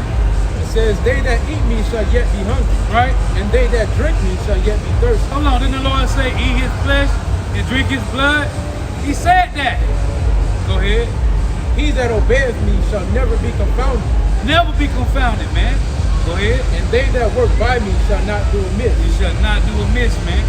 Always on point. Because the Holy Spirit, it ain't us. It's the Holy Spirit. So back in Job 33, go ahead. It's John chapter 15 and verse 16.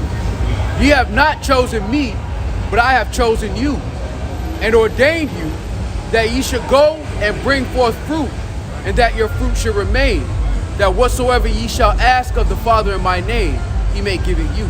Hey, if it all fails, everybody else don't please, you make sure you stay on point. You make sure your fruit stay on point. Yeah, we're working out our own salvation with fear and trembling. But when you work out your own salvation, your daily walk, that's you bringing that to the body, man. This is about spiritual bricks to a spiritual temple. Go ahead. This is Joshua 24:15. And if it seem evil unto you to serve the Lord, choose you this day whom you will serve.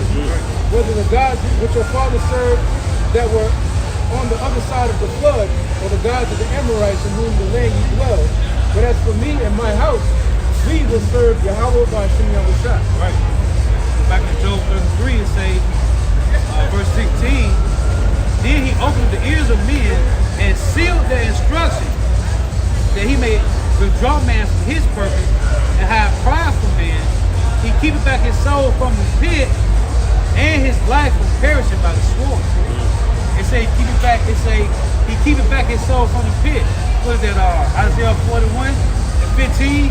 It say the cat of exile hasten that they may be loose, that they may not die in the pit, man. That's the Lord keeping us from what's going on out here, man. But you could be bugged out here too, on a party and play. I can tell you in Exodus 32, where it said Jake rose up to eat and play, man. It's John chapter 6 and verse 44. No man can come to me except the Father which has sent me draw him, and I will raise him up at the last day. Hey, that's that high calling, man. In Philippians 3, said the Lord give certain ones a high calling, man. It is written in the prophets, and they shall be all taught of the Most High. Every man therefore that hath heard and hath learned of the Father cometh unto me. Ooh, hey, get Isaiah 48 and 11, man. Read that again up. John 6 and 45. It is written in the prophets, and they shall be all taught of the Most High, Yahweh Shema Shai. Every man therefore that hath heard and hath learned of the Father cometh unto me. There's a couple scriptures that tell you that we shall stand up together, man. We got our spiritual father, right? Now we here. So, hey, if the 2000 thing had panned out, we wouldn't be here right now, man. Read that. Isaiah 48, verse 10. Behold, I have refined thee, but not with silver. I have chosen thee in the furnace of affliction. For mine own sake, even for mine own sake will I do it. For how should my name be polluted? And I will not give my glory to another. Hey, the Lord said he ain't giving his glory to another, man. His name, first and foremost, nor his inheritance, man. Nor his heritage. Go ahead. For it says, hearken unto me, O Jacob, and Israel my cause. I am he, I am the first, I also am the last. Hold on, read that again. Read the bottom of the last line, because it says, I will not give my glory unto another. Go ahead. And I will not give my glory unto another. Right? Hearken unto me, O Jacob, and Israel He my said, cause. hold on, I ain't giving my glory to another. So hearken unto me, you so-called Negro, Latinos, and Native Americans. Go ahead. I am he, I am the first, and I also am the last. Go ahead, next verse. My hand also hath laid the foundation of the earth. Right? And my right hand hath spanned the heavens. Right? When I call unto them, they stand up together. When I call unto them, they stand up together, man. As the brother just read in John 6 and 45, man. So the whole collective can stand up together. Yeah. You got something? You got something? And I have a book again. You ain't got some on that double water? Come. Holding something? I was going to read Proverbs 14. You got some? Go ahead, read it. What you got? Proverbs 14, 27. The fear of the Lord is a fountain of life, to depart from the snares of death. Beautiful. There it is. Read it one more time. Proverbs 14, 27. The fear of the Lord is a fountain of life, to depart from the snares of death. Right. And with it, Proverbs 4, it said, hey, hearken unto these things, that's the issues of life. Out of these are the issues of life. Matter of fact, let me get it. Real quick. So, Proverbs chapter 4, I'm going to start at 20.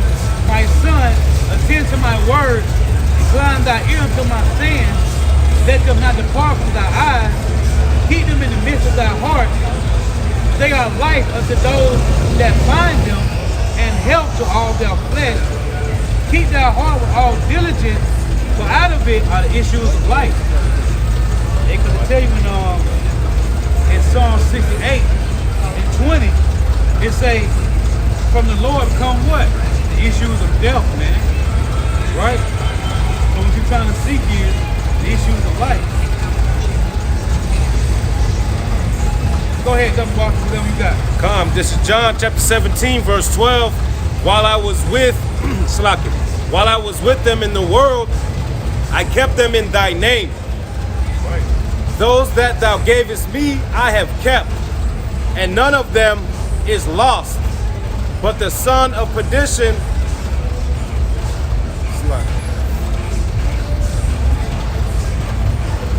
That's why I tell you in John 4:38, he said, none of them is lost. John 4:38, I sent you to written that whereon you bestowed no labor. Other men labor, you are entered into their labor. So as what the brother just read, Yahushua said, none of them is lost, man. The spirit of the prophet, I said it to the prophet, the Lord willing, we be of that number, man. Lord willing. Ain't nobody else out here doing this, man. Down here in Babylon, the great Orlando. Jake walk around bugged out, man. That was it? I got one. That's Proverbs 4:4. Keep my commandments and live. Right. That's it, man. Hey, the whole duty, my work, hey, get Ecclesiastes 12. That's the whole duty of man. the last one. That was the last one? No, Ecclesiastes 12, give it. Yeah. Last verse? Yeah, that was That was Proverbs 4. Yeah. Now you was gonna get Ecclesiastes 12. I told you, come. you can get Ecclesiastes 12. Close on that. Keep my commandments and live, man. And this nigga TD Jake, Creflo Dollar said we shouldn't even follow the 10 Commandments. Hey, if the Lord, listen, if the Lord ain't tell us to rehearse and righteous acts, we'll all be living like goons out here, man. And We'll be animals. There won't be no order, man. This nigga said we shouldn't even follow the 10 Commandments. Well, what should we be doing then? Well, man. Ecclesiastes 12. Ecclesiastes 12, the last chapter, the last verse. Like, we'll be living like animals, man. The Lord already called us as it is, brute beast as it is.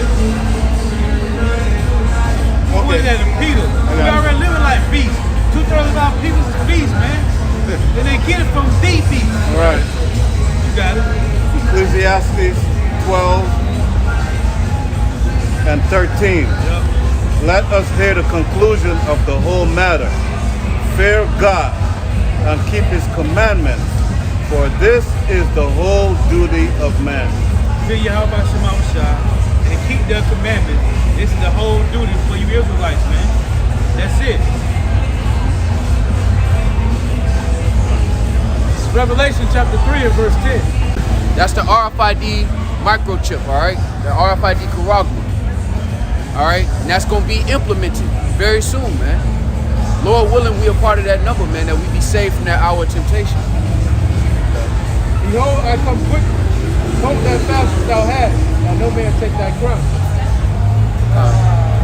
That will call you. All right, so with that, I want to give all praises, honor, and glory to Yahweh. Double honors unto our apostles and elders who were well. And may Yahweh Shema Shai bless you, hopefully elect out there. May the blessing of election be upon you and your families. Hey, Lord's will, next week, we'll be out here. Abba Ratazah. Shalom. Shalom.